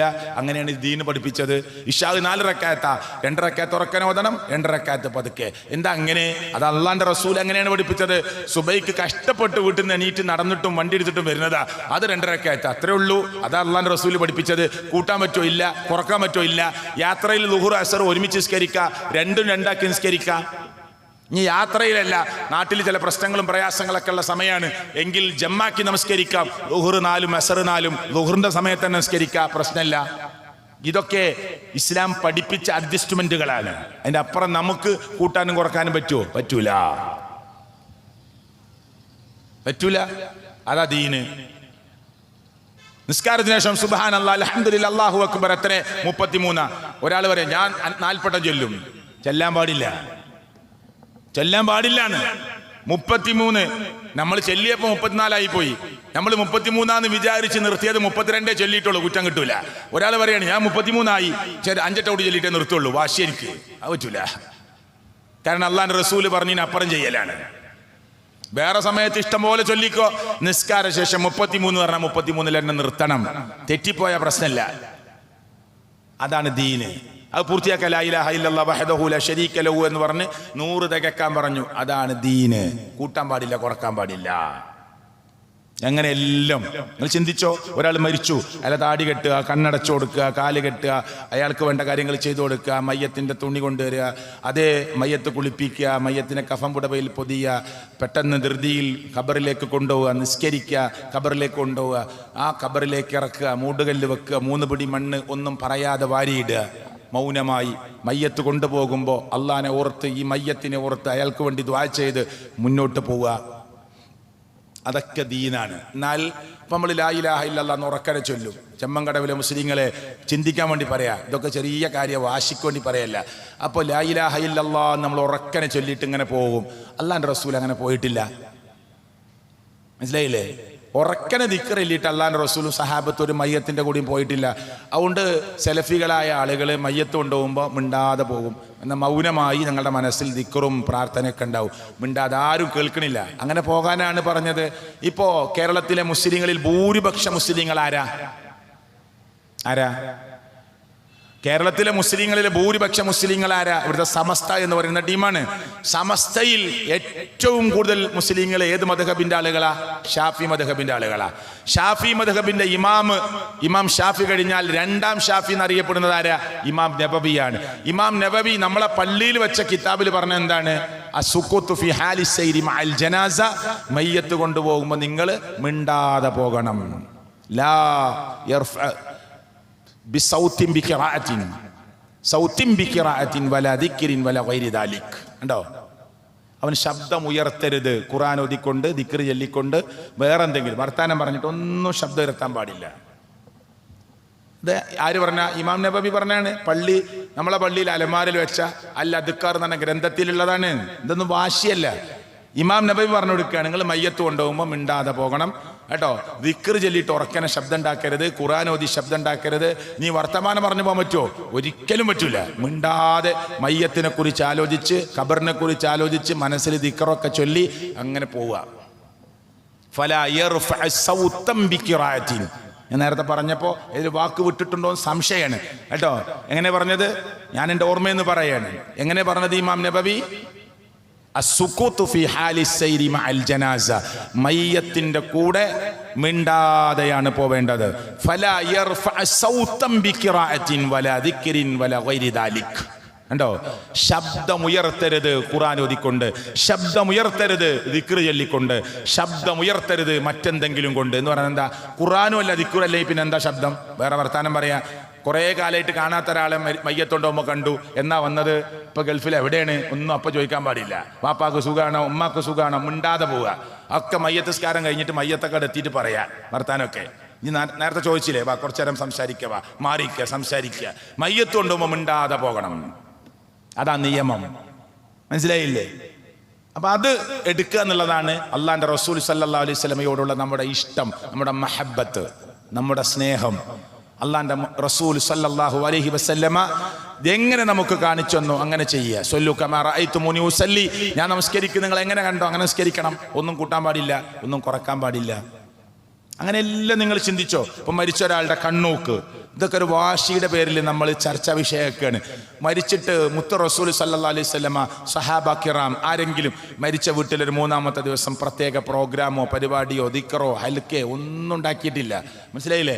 3 ദിവസം ഒരു ദുഃഖം ആചരിച്ചിരിക്കണം എന്ന് പറഞ്ഞാൽ പിന്നെ പ്രത്യേകം പുറത്തേക്ക് ഇറങ്ങാതെ സ്ത്രീകൾ, പിന്നെ മരിച്ച ആളുടെ ഭാര്യയൊക്കെ ആണെങ്കിൽ അത് വേറെ അല്ല. സാധാരണഗതിയിൽ ഒരു സന്തോഷിക്കേണ്ട ദിവസമല്ല, 3 ദിവസം മിനിമം നമുക്കൊരു ദുഃഖാചരണമാണ്. അത് കഴിഞ്ഞാൽ പിന്നെ നമ്മൾ സാധാരണ നോർമൽ ജോലിക്കൊക്കെ പോകണം, വർക്കിനൊക്കെ ഇറങ്ങണം.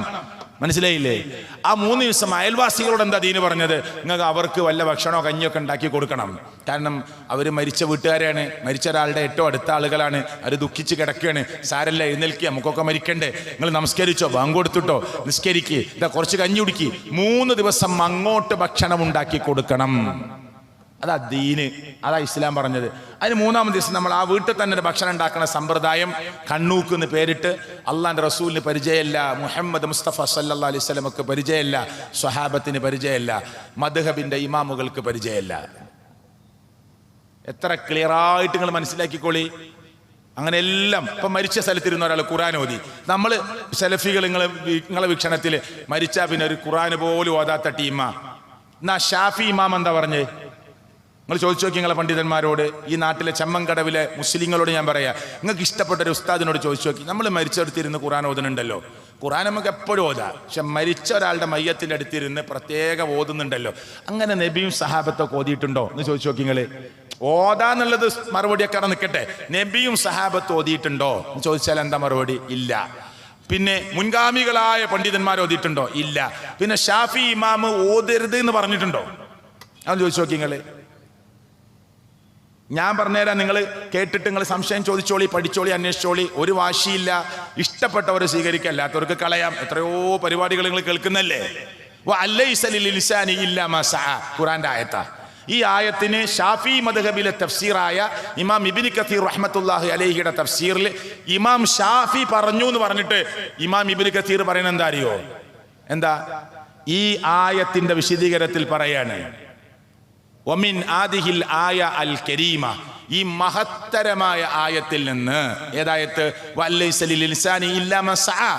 ഈ മഹത്തരമായ ആയത്തിൽ നിന്ന്, വമിൻ ആദിഹിൽ ആയ അൽ കരീമ, ഈ മഹത്തരമായ ആയത്തിൽ നിന്ന് ഇസ്തംബത ശാഫിഈ റഹിമഹുല്ലാഹ് വമൻ ഇത്തബഅഹു, ഇമാം ഷാഫി റഹ്മത്തുള്ളാഹി അലൈഹി തെളിവെടുത്തു, കൂടെയുള്ളവരും തെളിവെടുത്തു, അന്നൽ ഖിറാഅത ലാ യസ്ലി ഇഹ്ദാഉ സവാബിഹാ ഇലൽ മൗതാ, മരിച്ച സ്ഥലത്തിരുന്ന് ഖുർആൻ ഓതിയാൽ മയ്യത്തിന് അതിന്റെ പ്രതിഫലം കിട്ടൂല. ഞാൻ പറഞ്ഞല്ല കേട്ടോ, നിങ്ങൾ പഠിച്ചോളി, ഇഷ്ടമുണ്ടെങ്കിൽ സ്വീകരിച്ചാൽ മതി. ഇമാം ഷാഫി പറഞ്ഞു എന്ന് പറഞ്ഞിട്ട് ഇമാം ഇബ്നു കസീർ പറയാണ്. അദ്ദേഹം പറഞ്ഞു, ഇങ്ങനെ ഒരു സുന്നത്ത് അല്ലാഹുവിന്റെ റസൂൽ പഠിപ്പിച്ചിട്ടില്ല, സ്വഹാബത്താരും ഉദ്ധരിച്ചിട്ടില്ല, നമ്മളെക്കാൾ മുമ്പ് വലിയ പുണ്യം ഉണ്ടായിരുന്നെങ്കിൽ അവർ ചെയ്യുമായിരുന്നു എന്നൊക്കെ പറഞ്ഞിട്ട് സൂറത്ത് നജ്മിലെ ഈ ആയത്തിന് വിശദീകരണം കൊടുക്കുകയാണ്. എവിടെ? തഫ്സീർ ഇമാം ഇബ്നു കസീർ റഹ്മത്തുള്ളാഹി അലൈഹിയുടെ തഫ്സീറിലെ. സുബ്ഹാനല്ലാഹ്. അങ്ങനെ എല്ലാം തെളിവുകൾ പഠിച്ചോളൂ, തെളിവ് പഠിച്ചോളൂ. ആ തെളിവിന്റെ അടിസ്ഥാനത്തിലാണ് നമ്മൾ ജീവിക്കേണ്ടത്. അതിൽ ഏറ്റവും മർമ്മാണ് ദുആ. ഞാൻ അവസാനിപ്പിക്കുക. ഏറ്റവും മർമ്മാണ് ദുആ. അല്ല പറഞ്ഞാൽ എന്താ അറിയോ? നിങ്ങൾ എന്നോട് പ്രാർത്ഥിച്ചാൽ ഉടനെ ഞാൻ ഉത്തരം തരാമെന്ന് അള്ളാഹ് ഖുർആനിലും പറഞ്ഞിട്ടില്ല, ഹദീസിലും പറഞ്ഞിട്ടില്ല. ഇല്ലാന്ന് ഖുദ്സിയായ ഹദീസിലും ഇല്ല, മുത്തുനബി പറഞ്ഞ ഹദീസിലും ഇല്ല. നിങ്ങൾ എന്നോട് ദുആ ചെയ്തോളി, ഉടനെ ഞാൻ മറുപടി തരാമെന്ന് അള്ളാഹ് പോലും പറഞ്ഞിട്ടില്ല. പിന്നെ അള്ളാഹ് എന്താ പറഞ്ഞത്?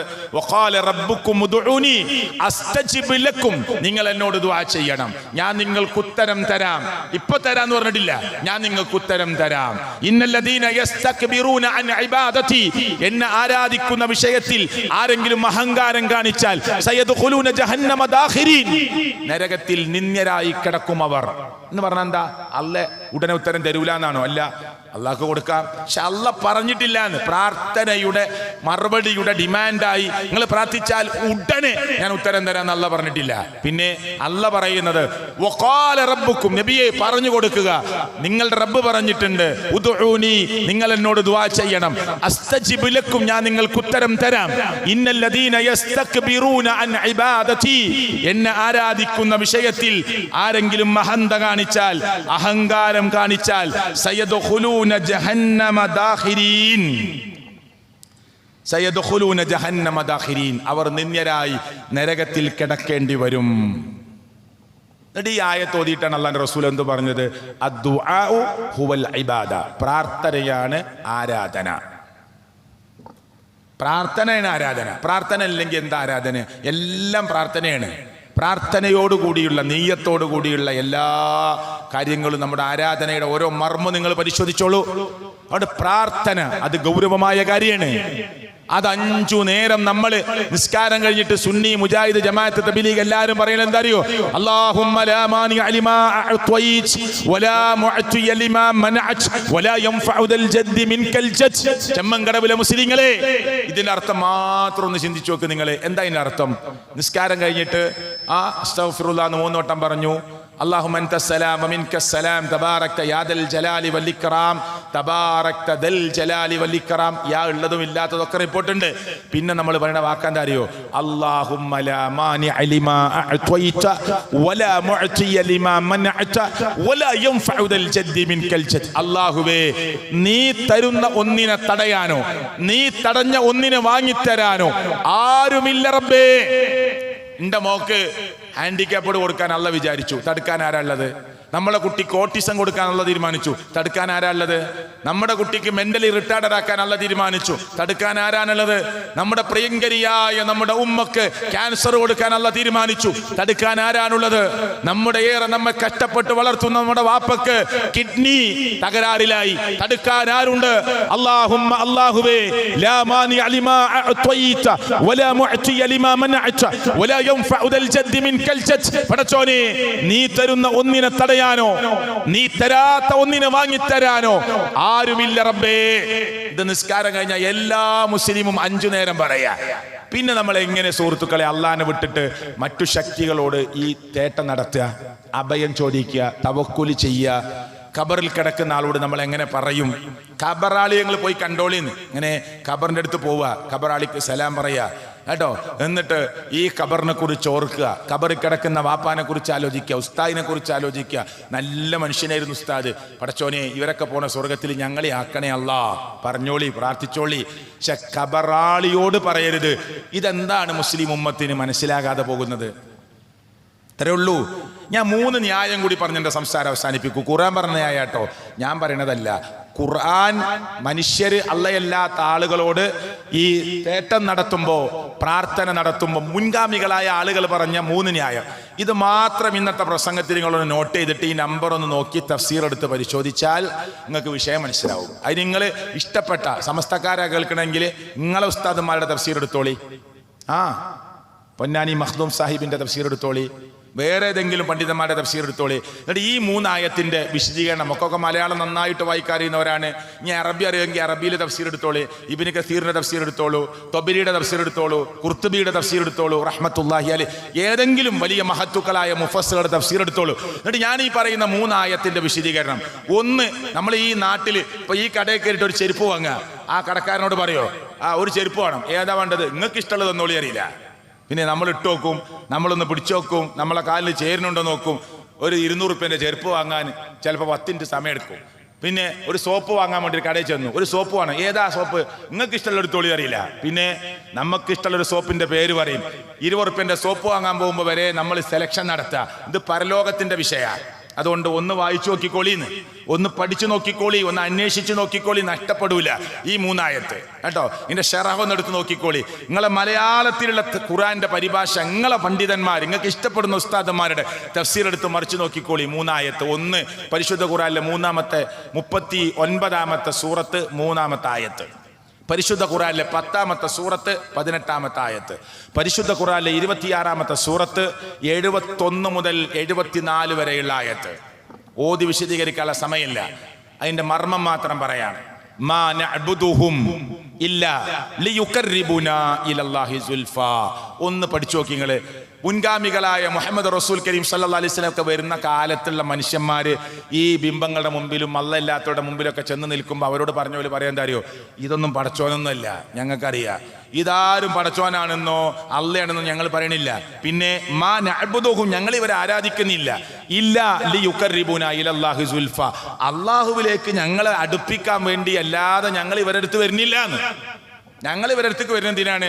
ഇവരൊക്കെ അള്ളാഹിനായിട്ട് നല്ല അടുത്തോല, വദ് സുവാ യഊഖ് യഊസ്, ഇവരൊക്കെ അള്ളാഹിട്ട് നല്ല അടുത്ത ആളുകളാ, ഭയങ്കര വലിയ പുണ്യവാന്മാരാണ്, പരിശുദ്ധമായ ആൾക്കാരാണ്.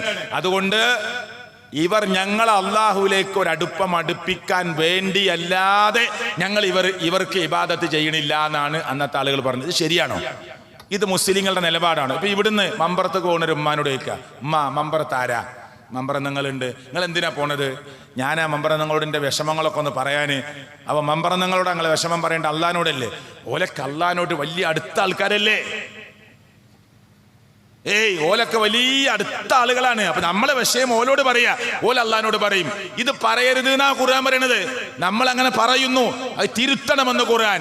മാ നഅ്ബുദുഹും ഇല്ലാ ലിയുഖർരിബുനാ ഇലല്ലാഹി സുൽഫാ, അള്ളാഹുവിലേക്ക് അടുപ്പിക്കുന്നതിന് വേണ്ടിയല്ലാതെ ഞങ്ങൾ ഇവരെ ആരാധിക്കുന്നില്ല എന്ന് ഖുർആൻ പറഞ്ഞതാണ്.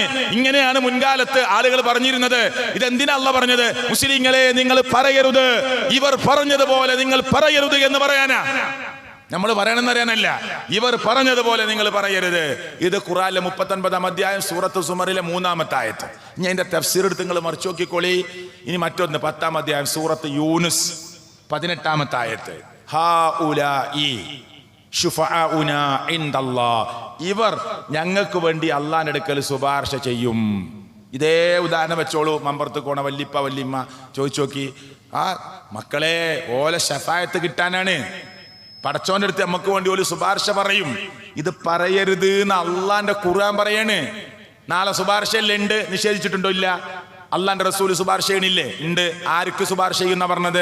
റസൂൽ സല്ലല്ലാഹു അലൈഹി വസല്ലമ. ആദ്യത്തെ ശുപാർശ എന്തിനാ അറിയോ? വിചാരണ തുടങ്ങാനാ. അത് ഇന്നാക്കുന്നല്ല, വിചാരണ തുടങ്ങാനുള്ള കുബ്രയായ ഷഫായത്ത്, ഏറ്റവും വലിയ ഷഫായത്ത്. പിന്നത്തെ ഷഫായത്ത് ആർക്കാ? റസൂൽ പറഞ്ഞു, മരിക്കുമ്പോൾ ജീവിതത്തിൽ ഒരിക്കലും ഷിർക്ക് ചെയ്യാത്തവർക്ക് വേണ്ടി എൻ്റെ ശുപാർശയുണ്ട്. ഇനി ആയത്തുൽ കുർസി അറിയാത്ത മുസ്ലിങ്ങളുണ്ടോ? അതിലെന്താ അള്ളാഹ് പറഞ്ഞത്? അല്ലാഹു ലാ ഇലാഹ ഇല്ലാ ഹുവൽ ഹയ്യുൽ ഖയ്യൂം ലാ തഅഖുദുഹു സിനത്തുൻ വലാ നൗം ലഹു മാ ഫിസ് സമാവാതി വമാ ഫിൽ അർദ് മൻ ദല്ലദി യശ്ഫഉ ഇൻദഹു ഇല്ലാ ബിഇദ്നി. അതിന്റെ അർത്ഥം എന്താ? ഒരു മുസ്ലിമിനും അർത്ഥം മാറ്റല്ലല്ലോ, എല്ലാവർക്കും ഒരേ അർത്ഥമല്ലേ. എന്താ അതിന്റെ അർത്ഥം?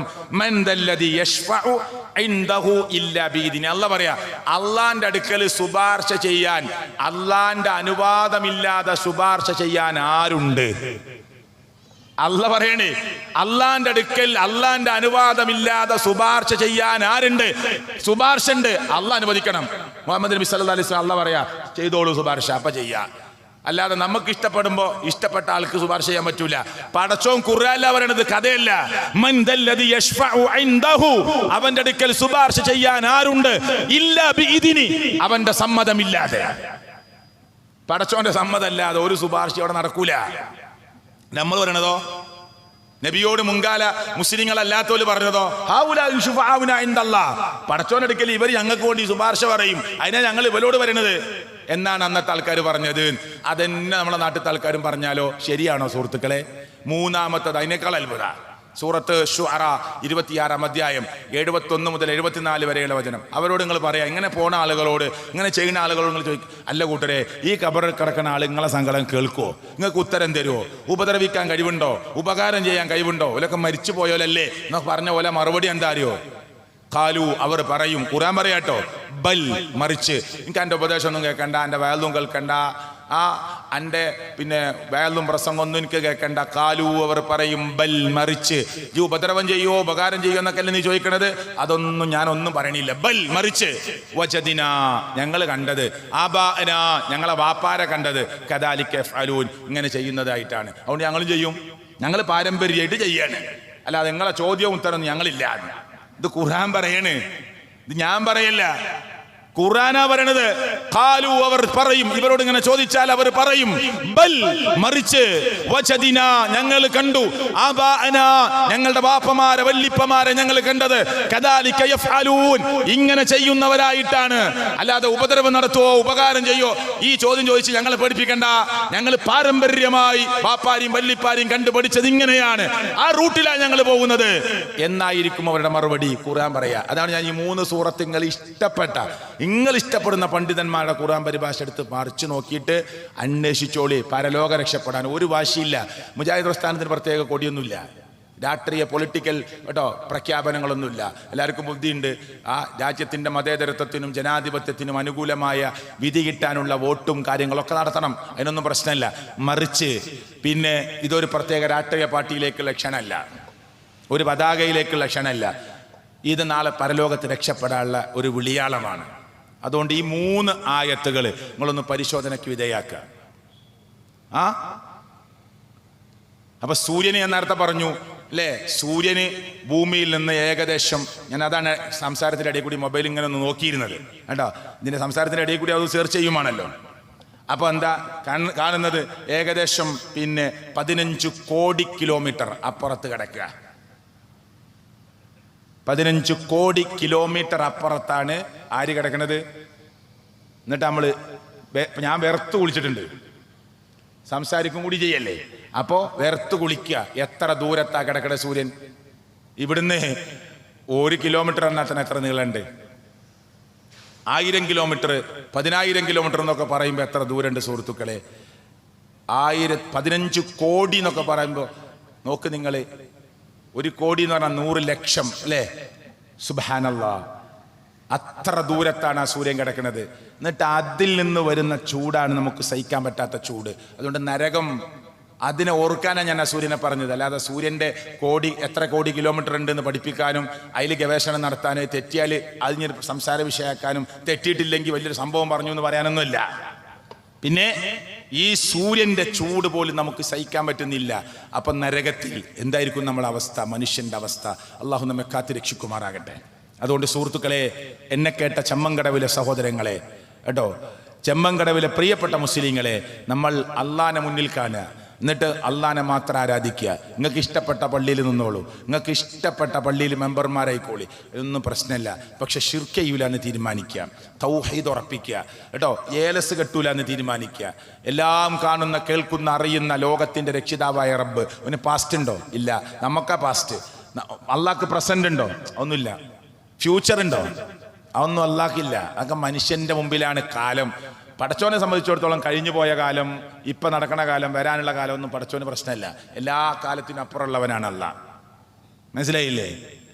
കുറത്തിയും കൊശവനൊക്കെ വരുന്നതിന് മുമ്പ് കൈനോട്ടം അല്ലേ മുമ്പുണ്ടായിരുന്നില്ല? അങ്ങനെ കത്തനെ പിടിച്ചു വരല്, ചീട്ടെടുത്തിട്ട് വരല്. ഇപ്പം അതൊക്കെ നിന്നിട്ടുണ്ട് കുറേ. നാലുണ്ടാവും കടപ്പുറത്തൊക്കെ അങ്ങനെ ചെറിയ കൂടൊക്കെ കെട്ടിയിട്ട് ഒരു 20-40 രൂപ കൊടുത്താൽ എൻ്റെ ഭാവി പറയാൻ. അതിന് വെറുതെ നീട്ടിക്കൊടുത്താൽ 40 ദിവസത്തെ നിസ്കാരം പോയിന്നാ. തമാശക്ക് നോക്കി വിശ്വസിച്ചാലോ അതിൽ 10 കാര്യം ഇങ്ങനെ പറഞ്ഞു. അപ്പോൾ 4-5 കാര്യം നമുക്ക് തോന്നുന്ന എന്നെ പറ്റി തന്നെയാണ്, ശരി തന്നെ. വിശ്വസിച്ചാൽ കഫറമാ ഉൻസില അല മുഹമ്മദിൻ സല്ലല്ലാഹു അലൈഹി വസല്ലം, നബിക്ക് ഇറക്കപ്പെട്ടതിൽ അവിശ്വസിച്ചു എന്നാ. ഒരു ജ്യോത്സ്യന്റെ അടുത്തോ സിദ്ധന്റെ അടുത്തോ കൈനോട്ടക്കാരൻ്റെ അടുത്തോ ഒരാൾ പോയി, ഒരു കാര്യം ചോദിച്ചു. അയാൾ പറഞ്ഞിട്ട് അത് സത്യപ്പെടുത്തിയാൽ കഫറമാ ഉൻസില അലാ മുഹമ്മദിൻ സല്ലല്ലാഹു അലൈഹി വസല്ലം, നബിക്ക് ഇറക്കപ്പെട്ടതിൽ അവിശ്വസിച്ചു. ഏതാ നബിക്ക് ഇറക്കിയത്? അള്ളാന്റെ ഖുർആനിൽ തന്നെ അവിശ്വസിച്ചവനായി മാറും. അള്ളാഹു നമ്മെ കാത്ത് രക്ഷിക്കുമാറാകട്ടെ. അപ്പോൾ ഓല് പറയും, പാസ്റ്റ് പറയാം, പ്രസന്റ് പറയാം, ഫ്യൂച്ചർ പറയാം. പെരീക്കൊക്കെ മുമ്പ് വന്നിരുന്നു, ഗേറ്റിനടുത്ത് നിൽക്കും, എന്നിട്ട് ചോദിക്കും വരട്ടെ.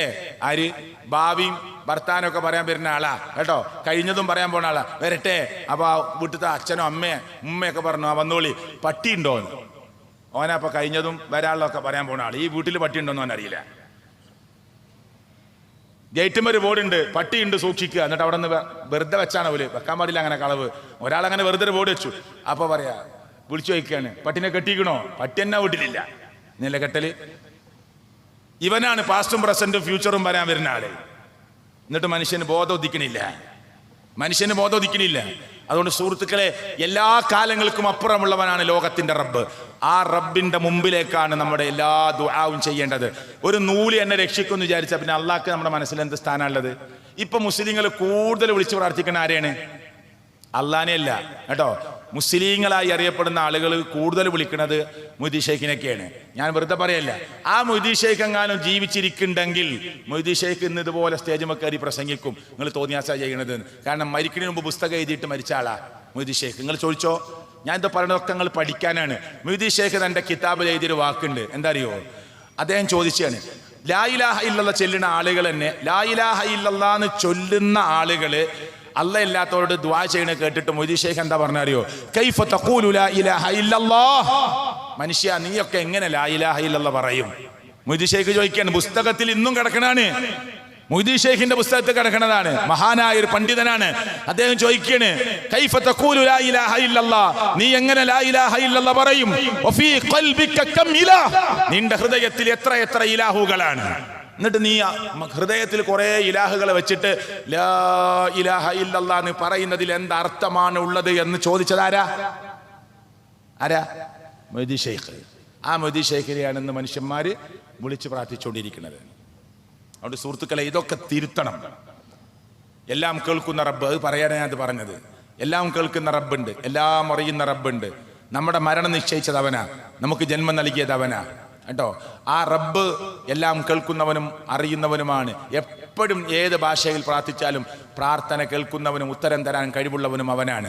അതുകൊണ്ട് ആ റബ്ബിൻ്റെ മുമ്പിലേക്കുള്ള ദുആ വർദ്ധിപ്പിക്കുക, ഇസ്തിഗ്ഫാർ വർദ്ധിപ്പിക്കുക, തെറ്റുകൾ തിരുത്തുക. ചെമ്മൻകടവിലെ കുറേ കാലങ്ങൾക്ക് ശേഷം ഞാൻ മനസ്സിലാക്കുന്നത് ഒരു ആദ്യത്തെ സംസാരമായിരിക്കും അല്ലേ? ഇൻഷാ അല്ലാഹ് ഇനി ആവശ്യമുണ്ടെങ്കിൽ നമുക്ക് വീണ്ടും സംസാരിക്കാം. അല്ലാഹു തൗഫീക്ക് നൽകുമാറാകട്ടെ മറ്റേതെങ്കിലും സമയങ്ങളിൽ. അതുകൊണ്ട് ഇന്ന് നമുക്കിവിടെ അവസാനിപ്പിക്കാം. ഞാനും കുറച്ച് ക്ഷീണിതനാണ്. ഇൻഷാ അല്ലാഹ് മറ്റു സമയങ്ങളിൽ നമുക്ക് കൂടുതൽ സംസാരങ്ങൾ വിഷയബന്ധിതമായി നമുക്ക് വേണമെങ്കിൽ സംസാരിക്കാമെന്ന് ഈ നാട്ടിലെ ആളുകളോട് ഉറപ്പ് നൽകിക്കൊണ്ട് ഞാൻ എൻ്റെ വാക്കുകൾ അവസാനിപ്പിക്കുകയാണ്. കത്തിജ്വലിക്കുന്ന നരകാഗ്നിയിൽ നിന്ന് അല്ലാഹു നമ്മെ എല്ലാവരെയും കാത്തുരക്ഷിക്കുമാറാകട്ടെ. ലോകത്തിൻ്റെ രക്ഷിതാവായ റബ്ബിൻ്റെ മുമ്പിൽ ചെന്നു നിൽക്കുമ്പോൾ സ്ഥൈര്യമായി ആത്മധൈര്യത്തോടുകൂടി റബ്ബ് തൗഫീക്ക് നൽകി അവൻ്റെ മുന്നിൽ അവൻ്റെ ചോദ്യങ്ങൾക്ക് ഉത്തരം പറയാൻ കഴിയുന്നവനായി അള്ളാഹു നമ്മെ മാറ്റുമാറാകട്ടെ. ഹൗദുൽ കൗസറിൽ നിന്ന് മുത്തു മുഹമ്മദ് മുസ്തഫ സല്ലല്ലാഹു അലൈഹി വസല്ലമ പാലിനേക്കാൾ വെളുത്തതും തേനിനേക്കാൾ മധുരമുള്ളതുമായ ആ ഹൗദുൽ കൗസറിലെ വെള്ളം കോരിത്തരുമ്പോൾ വാങ്ങി കുടിക്കാനുള്ള ഭാഗ്യം അള്ളാഹു നൽകുമാറാകട്ടെ. അള്ളാഹുവെ, മുസ്ലിങ്ങൾ വ്യത്യസ്ത കക്ഷികളായി ഈ നാട്ടിലും പരിസര പ്രദേശങ്ങളിൽ നിൽക്കുമ്പോൾ നിന്റെ വഹ്ദാനിയത്ത് തൗഹീദിൻ്റെ രംഗത്ത് ഒറ്റക്കെട്ടായി നിൽക്കാനുള്ള സൗഭാഗ്യം നീ ഞങ്ങൾക്ക് പ്രദാനം ചെയ്യണേ അള്ളാഹുവെ, ഞങ്ങൾ നടത്തുന്ന കൊച്ചു കൊച്ചു സംസാരങ്ങളിലൂടെ ഒരാൾക്കെങ്കിലും നിന്റെ ഈ തൗഹീദിൻ്റെ വെളിച്ചം നൽകി അനുഗ്രഹിക്കണേ എല്ലാ തിന്മകളിൽ നിന്നും രാജി പറയാൻ ഞങ്ങൾക്ക് നീ തൗഫീക്ക് നൽകണേ അള്ളാഹുവെ, ഞങ്ങളുടെ വാക്കിലോ അക്ഷരങ്ങളിലോ പ്രയോഗങ്ങളിലോ ആർക്കെങ്കിലും ബുദ്ധിമുട്ടോ വേദനയോ വന്നിട്ടുണ്ടെങ്കിൽ അത് തിരുത്തി വായിക്കാനും അള്ളാഹുവെ, നിന്റെ വഹ്ദാനിയത്ത് മനസ്സിലാകാൻ വേണ്ടിയുള്ള ഏതെങ്കിലും സംസാരങ്ങളിൽ സ്ട്രോങ് ആയ പദപ്രയോഗങ്ങൾ വന്നിട്ടുണ്ടെങ്കിൽ അള്ളാഹുവേ, അതൊന്നും നാളെ പരലോകത്തിലേക്ക് നീട്ടിവെക്കുന്ന ഒരു കുറ്റമായി നീ ചേർത്തി വെക്കാതെ പുറത്തു മാപ്പ് നൽകി അനുഗ്രഹിക്കണേ അള്ളാഹുവേ, പലസ്തീനിൽ ഇന്നും വേദനിക്കുന്ന ഞങ്ങളുടെ സഹോദരങ്ങൾക്ക്, സഹോദരിമാർക്ക്, മക്കൾക്ക്, മാതൃതുല്യരായ പിതൃതുല്യരായ ആളുകൾക്ക് നീ ഒരു സ്വതന്ത്ര ഫലസ്തീൻ നൽകി അനുഗ്രഹിക്കണേ അവർക്ക് നീ അഭയവും ആശ്രയവും നൽകി അനുഗ്രഹിക്കണേ അള്ളാഹുവേ, നിന്റെ ദീനിൽ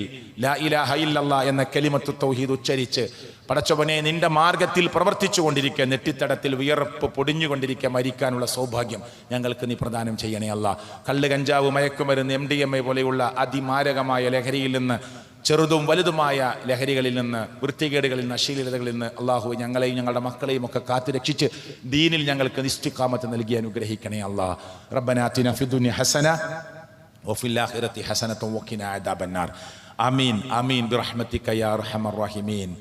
السلام عليكم ورحمة الله وبركاته.